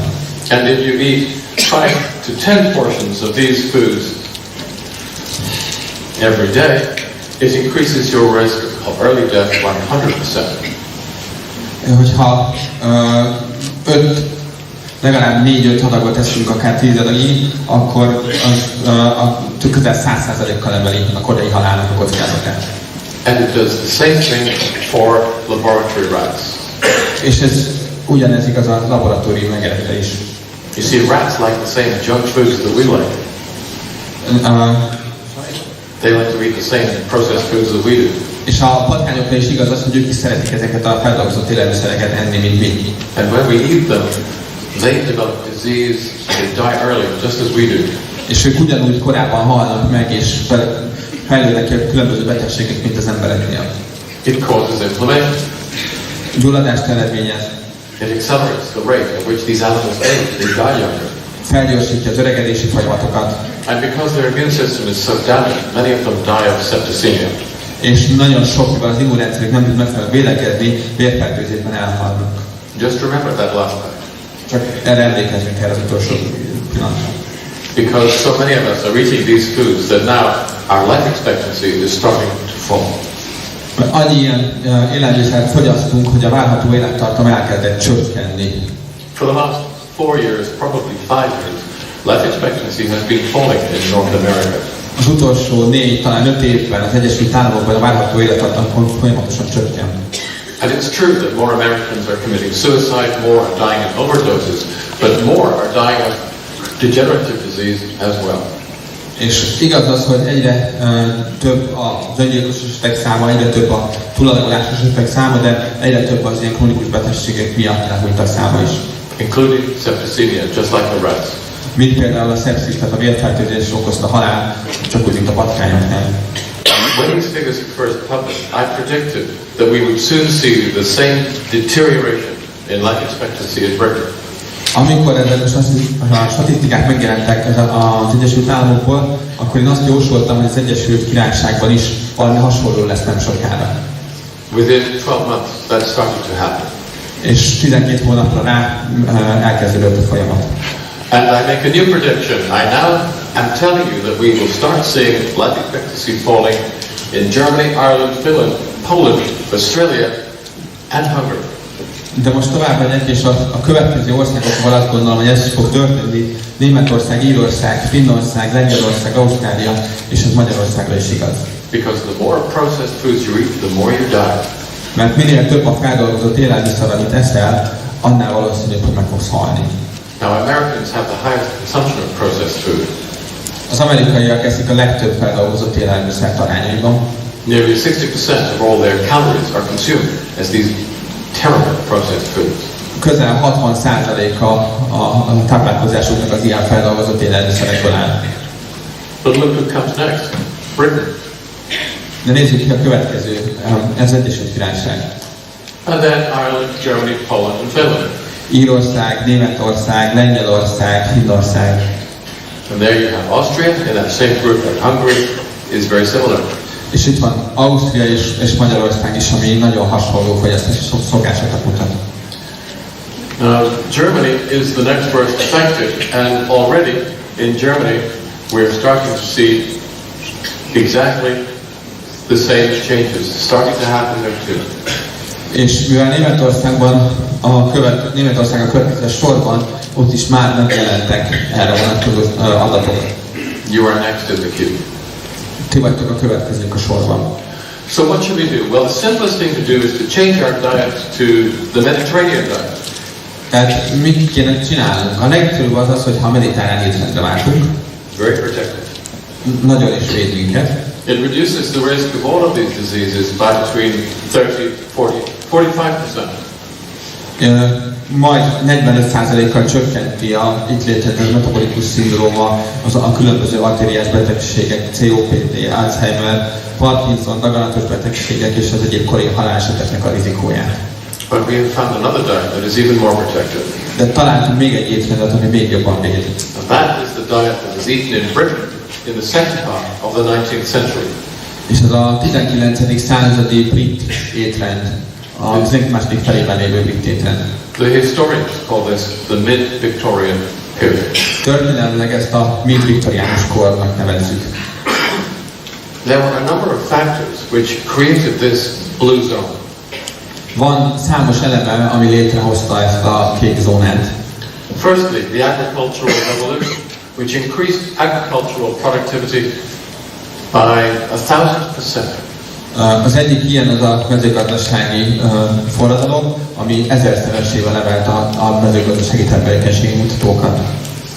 Secondly, the Industrial Revolution. We developed a system of railways which could bring all the fruits and the grains and the vegetables and the fresh meat into the cities. Másik ilyen az a vasutaknak a fejlődés, az ipari forradalomnak a vasút fejlődése, amivel a magokat, a zöldségeket, a gyümölcsöket, a friss húst be lehetett vinni a városokba. Where people were working. Ahol az emberek megvették őket. And not with their hands, but with their backs. Well, I mean, they weren't working with computers. They were working with their backs and with their hands. Tehát ugye nem ülve dolgoztak, hanem a kezüket és a hátukat használták a munkához. And they worked very hard and very long hours. Nagyon keményen és nagyon hosszú órákat dolgoztak. Okay. So we documented all of this. This has all been published in medical journals. Ezt már dokumentáltuk és közé is tettük egészségügyi szaklapokban. And when you break it down, you can see that they were involved in physical activity between 60 and 75 hours every week. Ha lebontjuk adatokra, akkor az látszik, hogy 60-75 óra volt a fizikai aktivitás mutatója egy héten. And because they were physically so very active, they required huge amounts of calories. És mivel fizikailag ilyen aktívak voltak, ezért nagyon nagy mennyiségben, nagyon nagy kalóriabevétellel lehetett számolni. So women between 3,000 and 3,500, men up to 7,000 calories a day. Tehát ez nők esetében 3-3500 kilokalória volt, férfiak esetében akár 7000 kalória is volt egy nap. What were they eating? És mit ettek? No processed foods. Feldolgozott élelmiszert nem ismerték. Just basic produce. Csak alapvető termékeket. And when we analyze exactly what they ate, we see that they had very little omega-6 and a lot of omega-3. És hogyha megnéztük az étrendjüket, megvizsgáltuk, akkor kiderült, hogy nagyon nagy mennyiségben fogyasztottak omega-3-at, és nagyon kevés volt az omega-6 bevitel. At that time, organic wild salmon and oysters, they were the foods for poor people. Abban az időben a lazac és a kagyló az a szegény emberek étele volt. And they were eating lots of polyphenols. És ugye nagyon-nagyon sok polifenolt fogyasztottak. They were eating about 10 portions of fruits and vegetables every day. Közel 10 adag zöldséggyümölcsöt ettek meg egy nap. 10 seems a huge amount. I mean, how could you eat so much? És ez nagyon soknak tűnik. Hogy ennék ma ennyit meg? When you're burning 3,500 or 7,000 calories a day, it's easy to eat that much. De hogyha valaki 3500-7000 kalóriát használ el egy nap, akkor nagyon könnyű ezt a mennyiséget elfogyasztani. I tried living like a Victorian for 6 months. Én 6 hónapig próbáltam úgy élni, mint egy viktoriánus. I was hungry all the time. Nagyjából állandóan éhes voltam. I ate every chance I could get. Amikor tudtam, ettem valamit. It was very easy to eat 10 portions of fruits and vegetables every day. I could have eaten more. Így nagyon könnyű volt a 10 adagot elfogyasztani egy nap, sőt akár még többet is tudtam volna enni. So, they're eating a diet which is full of anti-inflammatory compounds, and there are no pro-inflammatory compounds in their foods. They were anti-inflammatory. Nagyon nagy mennyiségben fogyasztottak gyulladásgátló tápanyagokat, és gyakorlatilag alig vagy nem fogyasztottak gyulladásserkentő anyagokat, tehát ez volt az igazából egy ilyen gyulladásgátló minta. And they had very little degenerative disease. És nagyon-nagyon ritka volt a különböző elváltozásos betegségeknek a gyakorisága. So let's see how long they lived. És nézzük meg, hogy milyen sokáig éltek. When you do a comparison of life expectancy, you have to be very careful. You have to look at life expectancy in the same kinds of socio-economic groups. Amikor a várható élettartamot vizsgáljuk, akkor nagyon fontos, hogy ezt a megfelelő számokat hasonlítsuk össze, tehát az azonos társadalmi csoportokat kell, hogy összehasonlítsuk. When you do that, you can see that the life expectancy for women has increased by 2.5 to 3 years. És hogyha így nézzük az adatokat, akkor azt látjuk, hogy a várható élettartama a viktoriánus korhoz képest nagyjából 2,5-3 évvel emelkedett. And that is because of better family planning, better obstetrics, better gynecology. És ez már a jobb nőgyógyászati ellátás, a jobb családtervezési dolgok és a különböző ilyen jellegű szaporodáttal kapcsolatos ellátásnak köszönhető. These are three medical triumphs of the 20th century. Ez igazából a 20. századnak az orvosi győzelme ezek a dolgok. But look at the men. De nézzük meg a férfiakat. We have lost 3 years of life expectancy. Ott 3 évet vesztettünk a várható élettartamon. And we have lost many more years of health expectancy. És az egészségben töltött évek száma az még inkább csökkent. Health expectancy describes the number of years you can expect to live before the process of dying starts. Az egészségben töltött évek alatt azt a fogalmat értjük, amit az életkor, ami mielőtt elkezdődnek a elhalásnak vagy a elmúlásnak a tünetei, ezek megjelennek, az azt szeretve eltöltött éveket gondoljuk ez alatt. Now most of us, because we mostly develop degenerative diseases, we die quite slowly. És mivel legtöbben krónikus betegségek miatt halunk meg, ezért nagyon lassan halunk el.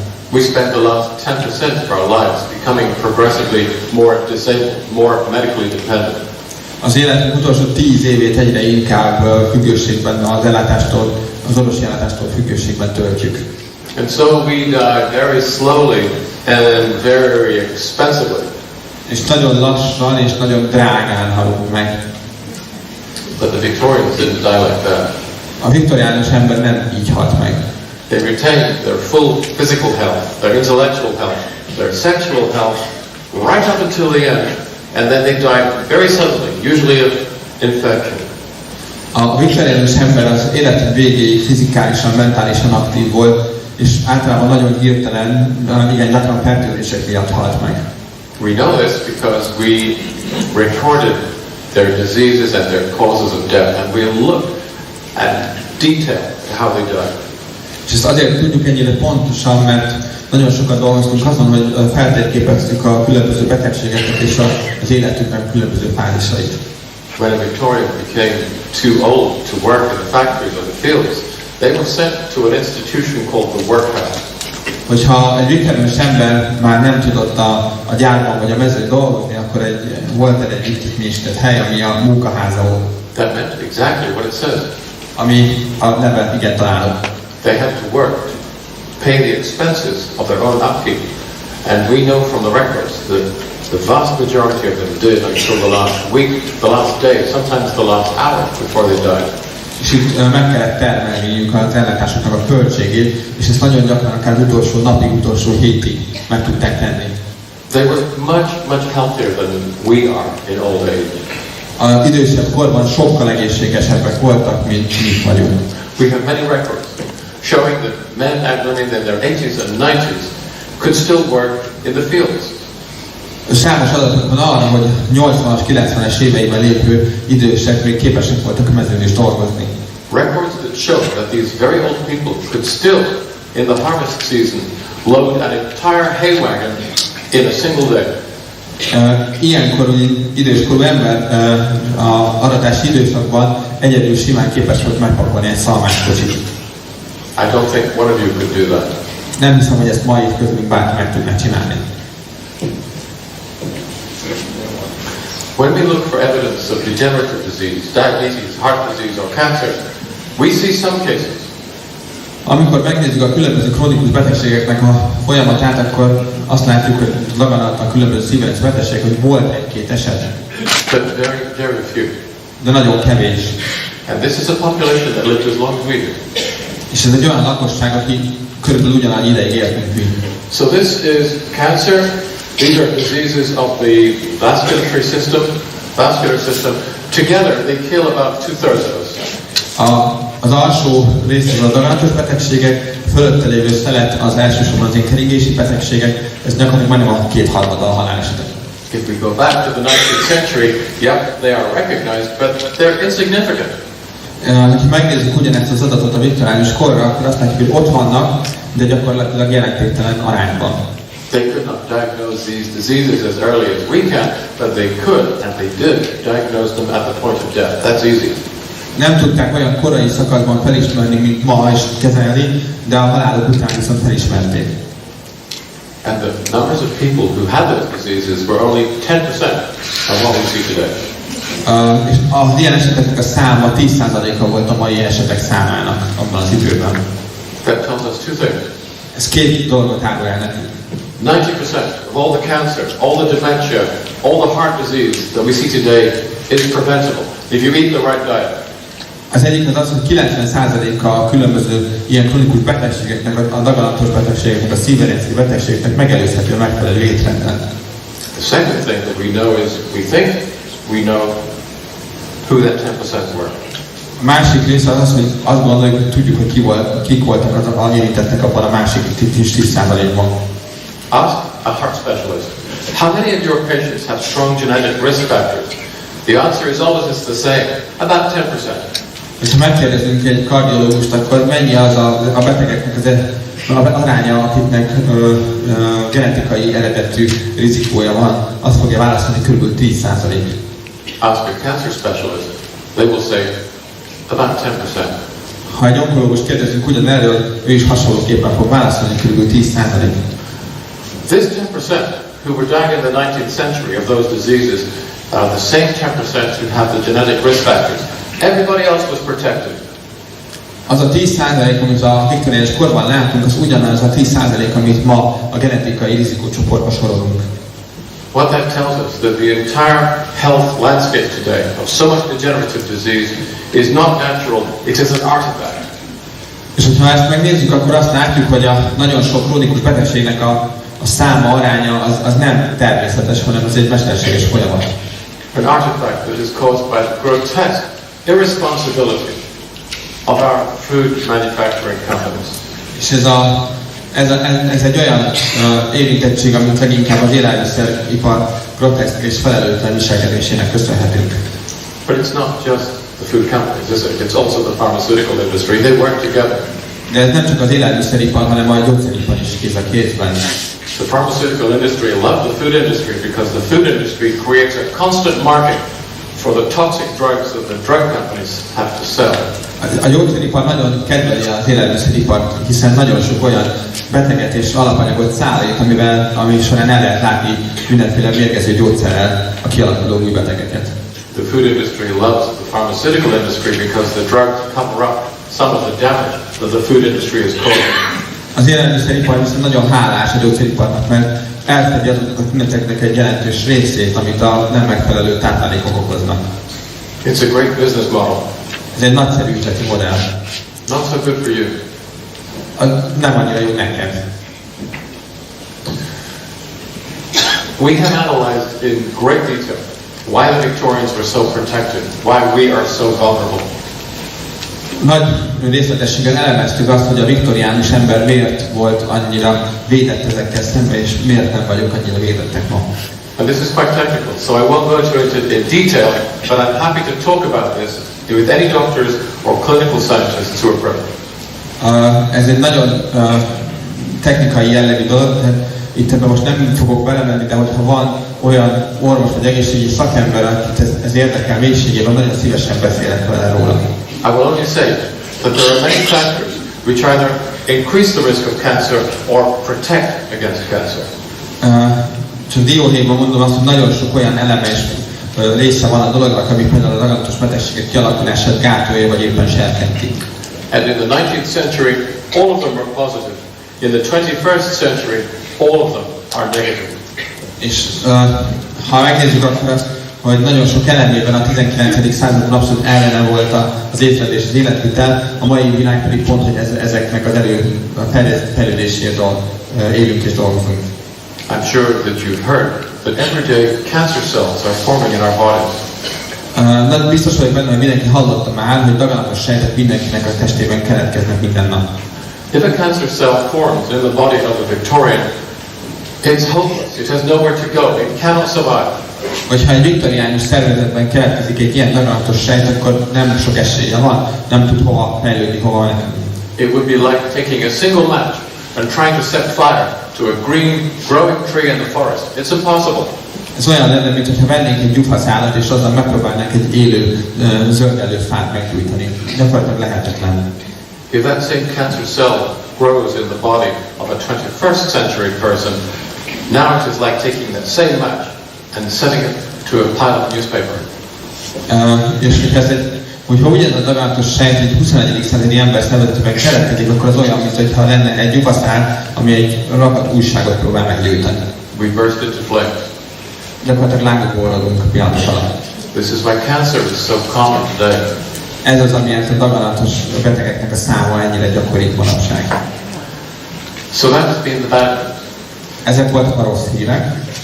In the next section, I'm going to talk to you about how we can put out the fire and be so much more healthy. A következő részben pedig arról fogok beszélni, hogy hogyan tudunk ezzel a tűzzel küzdeni, és hogyan élhetünk még egészségesebben, vagy hogyan egészségesen. But by now you must be exhausted and completely depressed, so I think you should have a break to recover, and then later we'll come back. Azt hiszem, mindenki kellőképpen depressziós és komoly képet kap, úgyhogy egy kicsit ki kell pihálnunk ezt a dolgot, hogy új erővel folytassuk majd a szünet után.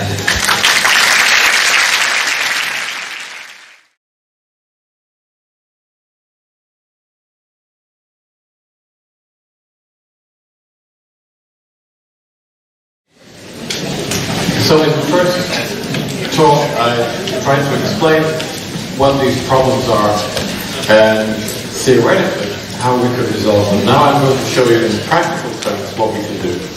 Az első részben arról beszéltünk, hogy mik a problémák, és arról is azt is érintettük, hogy teoretikusan hogyan lehet ezeken segíteni, most pedig a gyakorlati megvalósításáról fogunk beszélni.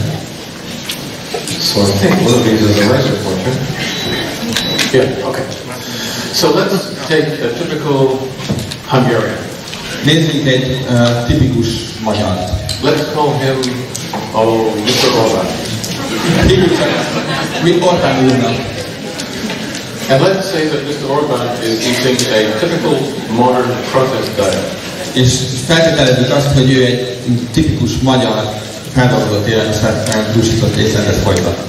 So we know that he has a 63 ratio, which is 15 to 1 or higher, and he doesn't have any polyphenols. Ha ezt feltételezést követjük, akkor nagyjából 15 az 1-hez az omega-6-3 aránya, és nincs polifenol az étrendben. Therefore, he has chronic inflammation. Így kialakul a kronikus gyulladás. In many different tissues. Mindenféle különböző szövetben. Which are causing problems such as arthritis, or liver disease, lung disease, brain disease. Ami artritiszt hoz elő, üzleti-gyulladást hoz elő, különböző tüdő problémákat, vese problémákat, máj problémákat, üzleti gondokat. But remember, the processed diet has another problem. It doesn't have any of the right digestive fibers. And what that means is that the microbiome in his intestines is mostly gram-negative, which means pro-inflammatory. És ugye mivel nem eszik megfelelő mennyiségű rostot, ezért a mikrobiom az emésztő rendszerben az eltolódik a gram-negatív baktériumok irányába, ami szintén a gyulladásokat fokozza. So he has inflammation in his intestines also, which makes everything worse. És így kialakul a bélgyulladás is, ami aztán az egész helyzetet még rosszabbá teszi. What can we do for such a person? Mit tehetünk egy ilyen személlyel? Well, the first thing we should do is to change the ratio of omega-3s, reduce that number, and give him the right kinds of polyphenols. Az első dolog, amit tehetünk, az, hogy ha megadjuk a megfelelő omega-6-3 arányt, illetve bevezetjük a polifenolokat az étrendbe. And there is one formulation which is called balance oil, which combines the omega-3s and the polyphenols. És van egy termék, egy formuláció, ami kombinálja az omega-3 zsírszavakat a polifenolokkal, ezt úgy hívjuk, hogy balanszolaj. And this is really very effective at reducing inflammation in many tissues. És ez egy nagyon hatékony eszköz arra, hogy a gyulladásokat csökkentsük nagyon sok szövetben. But we need a different approach to treat the inflammation in the intestines. De az emésztőrendszeri gyulladáshoz egy másik megközelítésre lesz szükség. To change the microbiome and to make it anti-inflammatory, we need to supply prebiotic fibers. De ahhoz, hogy az emésztőrendszerben megfékezzük a gyulladásokat és helyreállítjuk az egyensúly, ahhoz prebiotikus rostokra van szükség. Prebiotic fiber is food, not for you, but for probiotic bacteria that live inside the intestine. A prebiotikus rostok azok tápanyagok, de nem nekünk, hanem azoknak a bennünk élő flórának, amik a probiotikumokból állnak. And as these microbes multiply, they reduce the numbers of gram-negative.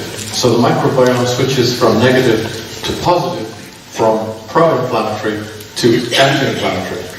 És hogyha ez a változás elindul az emésztőrendszerben, akkor a gram-negatív baktériumok helyét átveszi a gram-pozitív, és a gyulladásos folyamat elkezd csendesülni, megfordul. So we will also give Mr. Orban a mixture of prebiotic fibers, and when we do that, gradually the inflammation in the intestines will also disappear. És hogyha ezt a rostot elkezdjük etetni a mintaemberünkkel, akkor előbb-utóbb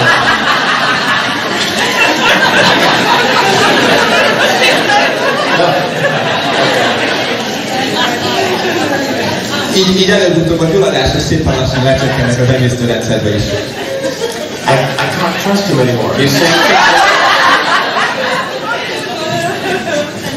so let me show you what is happening in the intestines, because I haven't talked about prebiotic fibers very much. De nézzük, hogy mi zajlik az emésztőrendszerben, mert a prebiotikus rostokról nem nagyon beszéltem eddig. Now these prebiotic fibers always used to be in the natural diet. A prebiotikus rostok mindig ott voltak a természetes étrendünkben. When you eat these fibers, they are foodstuffs, they are nutrition for the gram-positive, the healthy bacteria. Ezek a prebiotikus rostok a gram-pozitív, tehát az egészséges baktériumoknak tápanyagul szolgálnak. So a healthy microbiome is anti-inflammatory, and these bacteria live inside the lumen of the gut.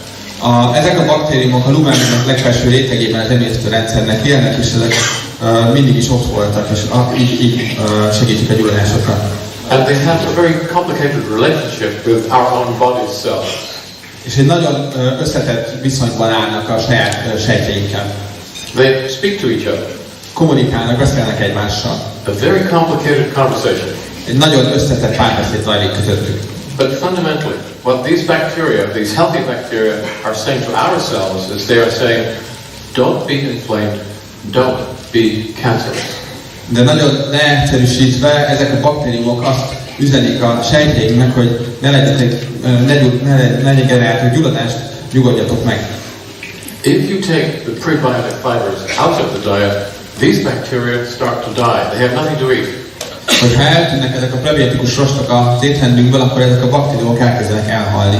And as they die, they are replaced by gram-negative bacteria. És ahogy ezek a baktériumok elhalnak, a helyüket fokozatosan átveszik a gram-negatív baktériumok. Now for the doctors who are here, not all gram-negative bacteria are bad, not all gram-positive bacteria are good. We know this. Csak a szakemberek itt ülnek a sorokban, azért ezt elmondom, hogy nem minden gram-negatív baktérium rossz, és nem minden gram-pozitív baktérium előnyös. But you doctors and the microbiologists also know that gram-negative bacteria are gram-negative. They do not accept gram-stain because they are coated with lipopolysaccharide. De a szakembereknek mondom, hogy ezt mindenki tudja, hogy gram-negatívot azért nevezzük negatívnak, mert van egy poliszakkarid réteg a külső részén, ami ugye nem festhető. Which is a very, very potent pro-inflammatory substance. Ami egy nagyon erősen gyulladásserkentő anyag. So as the numbers of these gram-negative bacteria increase, inflammation in the gut also increases. És ahogy ezeknek a gram-negatív baktériumok az aránya emelkedik a bélben, a gyulladásos folyamatok is beindulnak. What these gram-negative bacteria do, these are the dark ones, they destroy the mucosal layer and they come into direct contact with the cells that line the intestine. Lebontják ezt a nyákos réteget a bélfalon, és a bélsejtekkel közvetlen kontaktusba kerülnek. Now the conversation between the microbiome and our body cells becomes completely different. És a kommunikáció a mikrobiom és a bélsejtek között teljesen megváltozik. These gram-negative microbes are saying to our cells, be inflamed, be cancerous. Ezek a gram-negatív baktériumok azt mondják a sejtjének, hogy induljon egy begadás elváltozás, illetve a gyulladásos folyamat kezdődjön meg. So what should we do? Mi az, amit tehetünk? Well, really it's obvious. We need to put these prebiotic fibers back into the food we eat. A válasz az igen egyszerű, vissza kell tenni ezeket a rostokat az étrendünkbe, hogy legyen megfelelő tápanyag. When you do that, the gram-positive bacteria multiply, They re-establish dominance in the microbiome, and now, once again, your microbiome and you are healthy. És ekkor az történik, hogy a mikrobiomban a gram-pozitív baktériumok újra elkezdenek oszlódni, fejlődni, és helyreáll az egyensúly, és helyreáll a béke, az emésztőrendszerben, és a gyulladásos folyamatok átcsikulnak. So these are very important dietary fibers. Tehát ezek a rostok étrend szempontjából kritikusan fontosak. And their importance has been documented very recently by the World Health Organization. És ennek a jelentősége nem is olyan régen az egészségügyi világszervezet által is feljegyzésre került. Which is why we use them. Ez az, amiért használjuk őket. This is a typical prebiotic fiber. Ez egy tipikus prebiotikus rost. It's a very small molecule. Nagyon kis molekula méretű. And chemists will know that this is a kind of carbohydrate. It's built up of sugar moieties, fructose and glucose. Ez egy szénhidrát típusú vegyület, hogy cukrokból áll össze.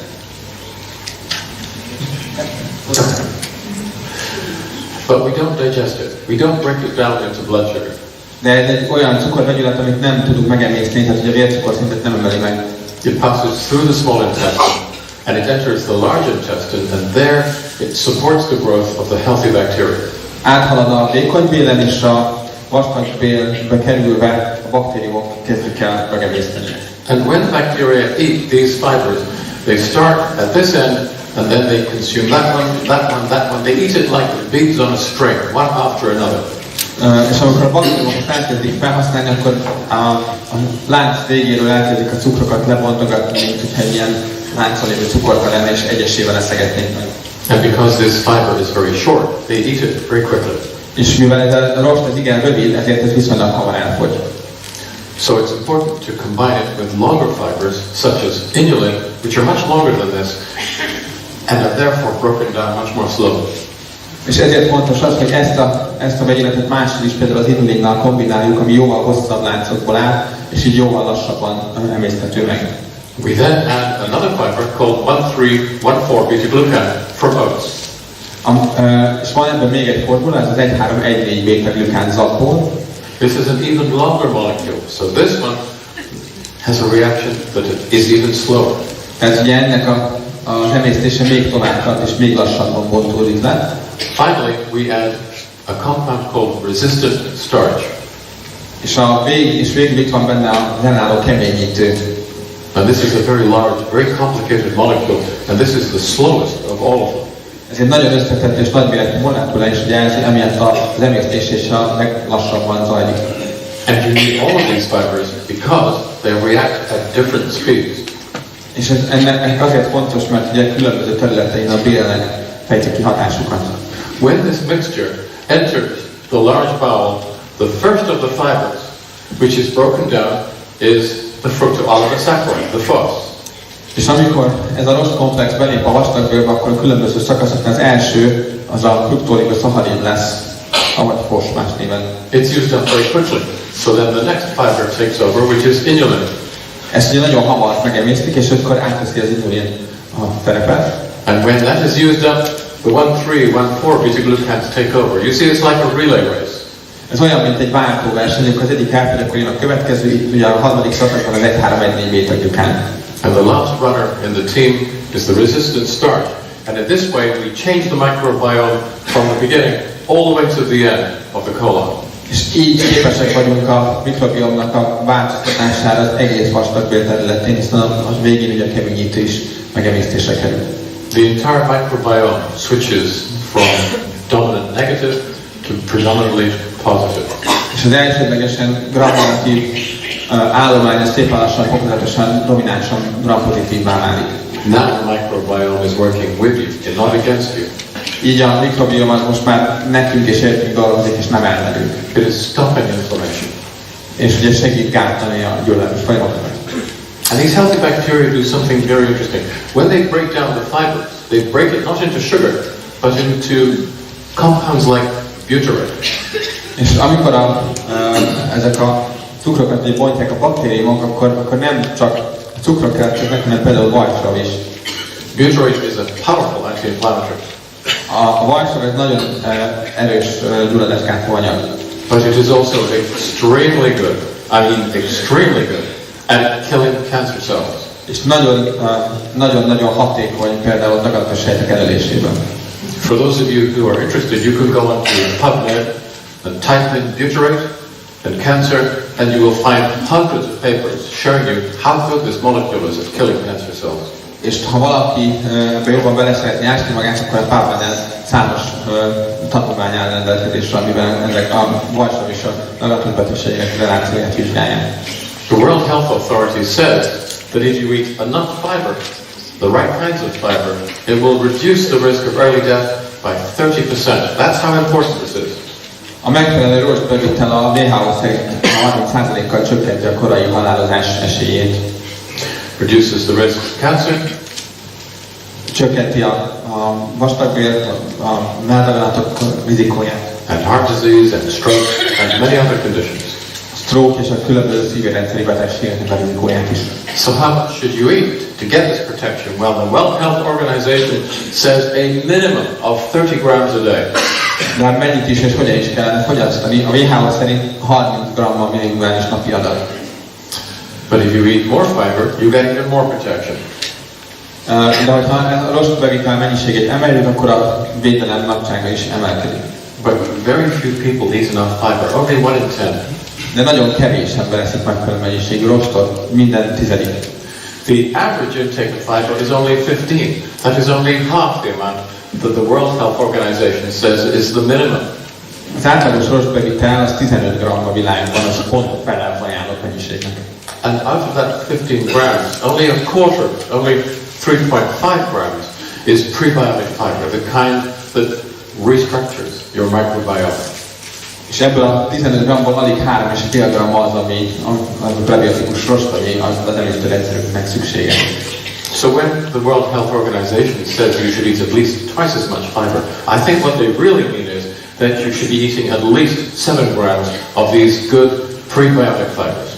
És hogyha azt nézzük, hogy a WHO mit javasol, akkor én azt gondolom, hogy a valódi ajánlás mögött az, hogy legyen meg a 7 gram prebiotikus rost naponta. And this is the basis for our formulation, which is called xenobiotic. És ez az alapja a xenobiotic keveréknek. Which combines all the different types of fibers I was talking to you about. Amivel keverjük ezeket a különböző rostokat, amikről korábban beszéltem nektek.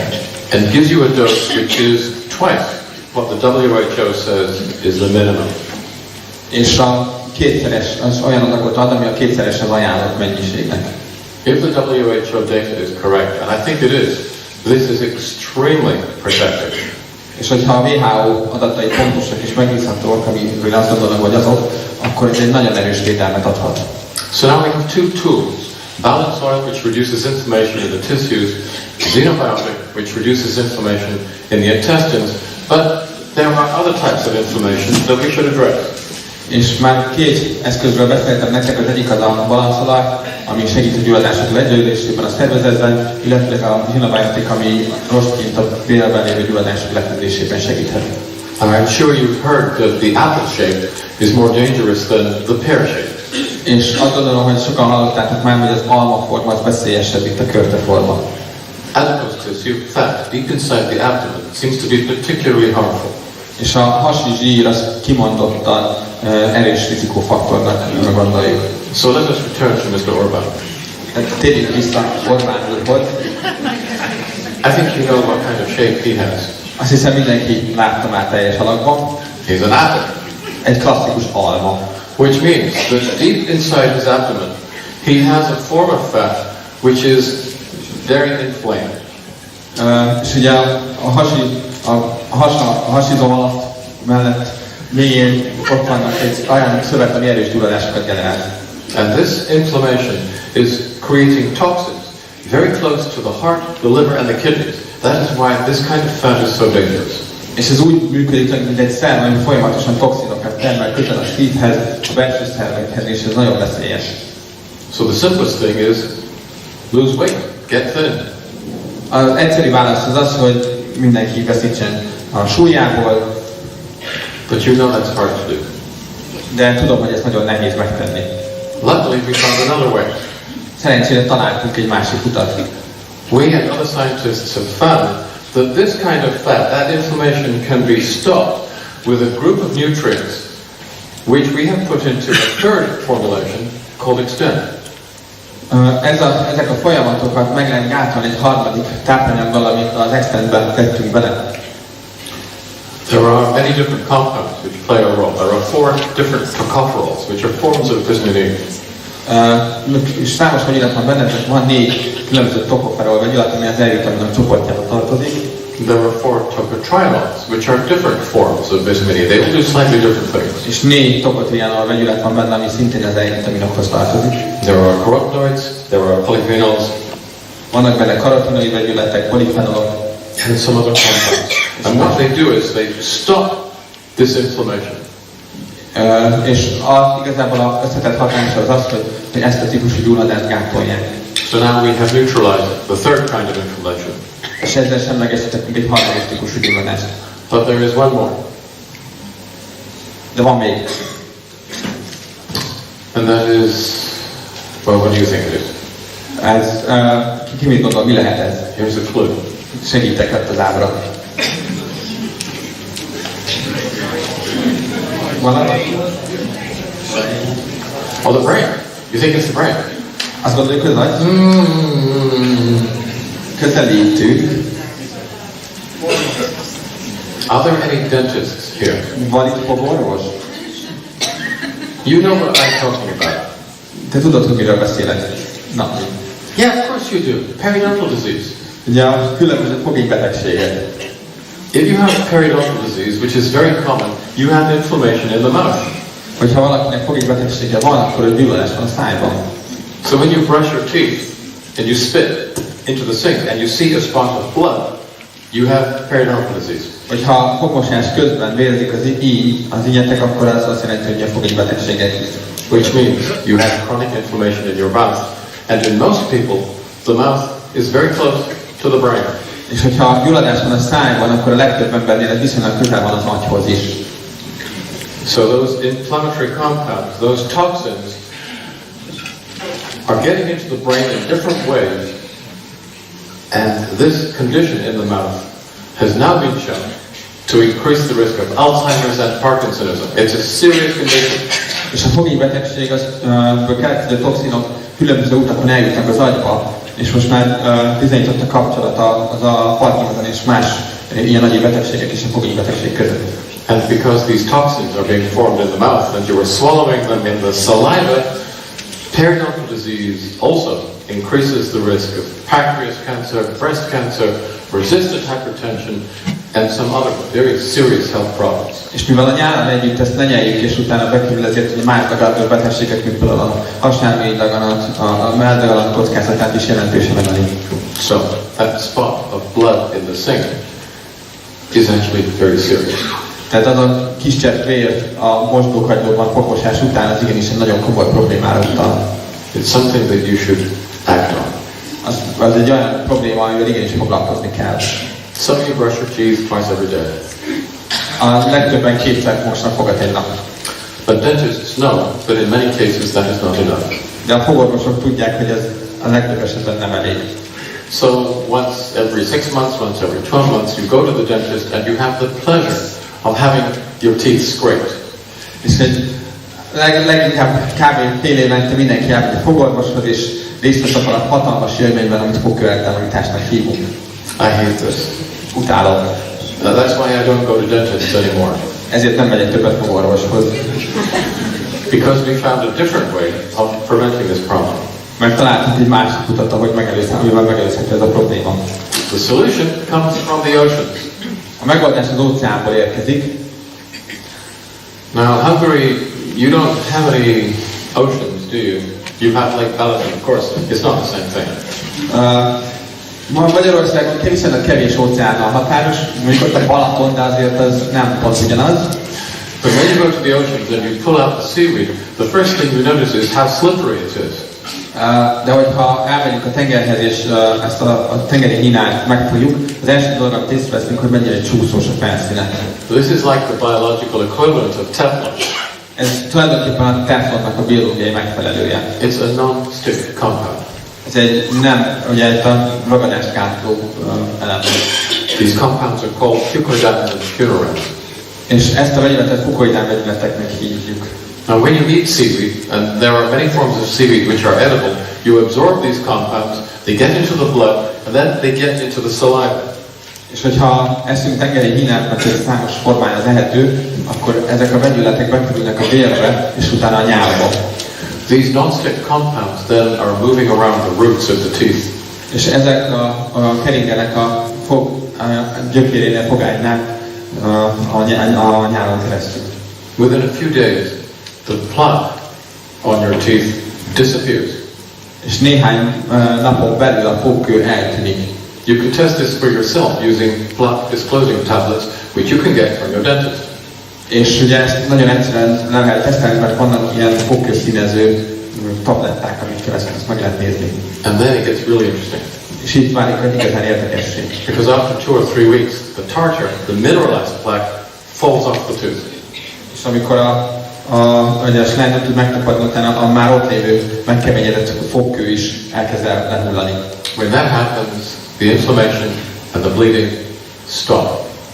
És amikor ez teljesen végbe megy, akkor a gyulladás leáll, és a vérzés pedig megszűnik. Now you know when you go to the dental hygienist and you have your teeth cleaned, do you remember how slippery, how smooth the teeth feel?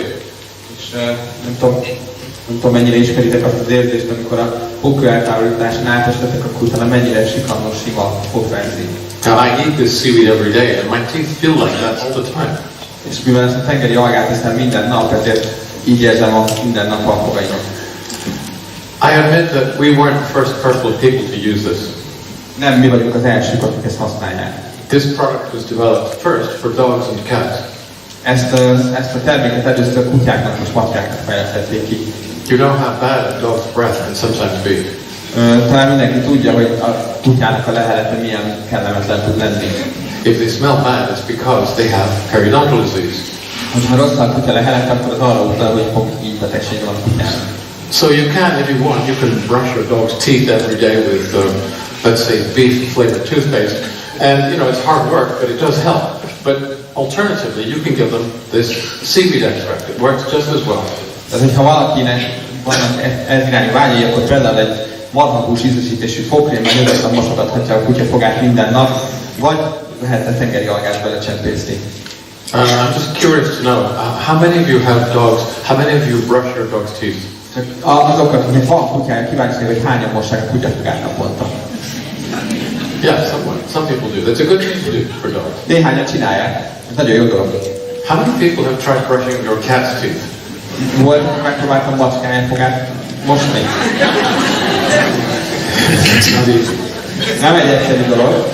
So this is an extract you can mix in with your cat's food, which will clean your cat's teeth from the inside.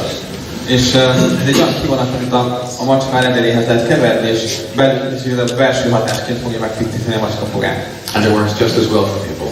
És az embereknél is ugyanilyen jól működik. When you do that, these compounds, which are in the next version of Extend, when you do that, the inflammation in the mouth stops, and then the risk factors for all of those other health conditions go away. És az Extend következő verziójában már benne van ez a vegyület, amit ha szedünk rendszeresen, akkor ez megszűnik a fogégyulladás, és szépen lassan az egész folyamat abban marad és leáll. So this is the first, what we have is the first attempt to develop a strategy to stop excessive chronic inflammation in all the tissues of the body. És ez az első olyan stratégia, hogy tervezett termék, ami mindenhol leállítja a gyulladást a szervezetben. In most tissues, to stop the chronic inflammation, we use this combination of omega-3s and fat-soluble polyphenols from olives. És ebben a rendszerben, hogy mindenhol leállítják, omega-3 olajokat használunk, amiben zsírban oldható polifenolokkal keverjük. To stop inflammation in the intestines, we have the blend of prebiotic fibers called xenobiotic. Ahhoz, hogy megállítsuk a gyulladást az emésztő rendszerben, ott van a prebiotikusrosokat tartalmazó xenobiotik. And to prevent chronic inflammation in the deep fat and in the mouth, we have Extend. És ahhoz, hogy megállítsuk a gyulladást a zsírszövetekben, illetőleg a fogát körül, ott van nekünk az Extend. But Extend is much more than that. It contains many more compounds. De az Extend azért ennél jóval több, mert számos más elemet is tartalmaz. It treats and cures type B malnutrition. Kezeli és gyógyítja a kettes típusú éhezést. And it improves the functioning of the immune system. És javítja az immunrendszer működését. I've told this story before, but I'll tell you this once again. Már elmeséltem ezt a történetet, de elmondom még egyszer. When I was at medical school, an old professor came to talk to us. He was from a different university. Amikor orvosiskolában vagy egyetemre jártam, akkor egy öreg professzor érkezett egy másik egyetemről. He was very old and bald and dusty, and probably 10 years younger than I am. Nagyon öreg volt, levert, olyan igazi öreges, és legalább 10 évvel idősebb volt nálam. But he was old enough to remember when antibiotics were first introduced. De emlékezett még arra, amikor az antibiotikumot először kezdték el használni. And he told us that how wonderful it was. És elmesélte azt, hogy milyen csodálatos dolog volt. For the first time, doctors had the tools they needed to really help their patients. Mert volt olyan eszköz a kezükben, ami valóban segített a betegeken. He said it was the most exciting time to be a doctor. És ez egy nagyon izgalmas időszak volt, hogy orvos legyen. Sadly, we have squandered the antibiotics. Sajnos az antibiotikumokat túl használjuk. But now I begin to understand exactly what he experienced, because now, for the first time, we have the tools to treat the diseases of civilization. De ezt az izgalmat talán kezdem átérezni, mert olyan eszközök vannak a kezünkben, ami a különböző életmóddal összefüggő betegségek kezelésében lehet segítségünkre. I believe that this is the beginning of a new age in medicine and in healthcare. Úgy gondolom, úgy értem, hogy ez egy új korszak a gyógyításnak és az orvostudománynak. I think that we now have the tools to improve people's health, not just individually, not just in your family or your community, but in entire countries. Olyan eszköz van a kezünkben, amivel nem csak egy egyén állapotát tudjuk javítani, meg nem csak a közvetlen környezetünkét, hanem akár társadalmakat és egész országokat is tudunk segíteni. The obstacles between where we are now and better health for all are no longer scientific or technical. Az akadály, ami az egészséges élet és köztünk áll, az ma már nem technikai és nem tudományos rés. They're economic and political. Leginkább gazdasági és politikai. And so that's why I'm here. És ezért vagyok én itt.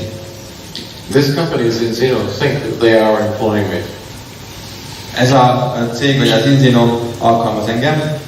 Actually, it's the other way around. I'm using Zinzino. De tulajdonképpen én használom az Zinzinót a céljaim elérésére. I see a healthcare system that's broken. I see a population that is really unhealthy, and I want to change those things. Van egy romokban heverő egészségügyi rendszert látok, és egy nagyobb beteg társadalmat. And Zinzino is helping me to do it. És az Zinzino segít abban, hogy ezen tudjak változtatni. And I hope that you will work with us. És remélem, hogy ti velünk fogtok dolgozni. Thank you. Köszönöm szépen.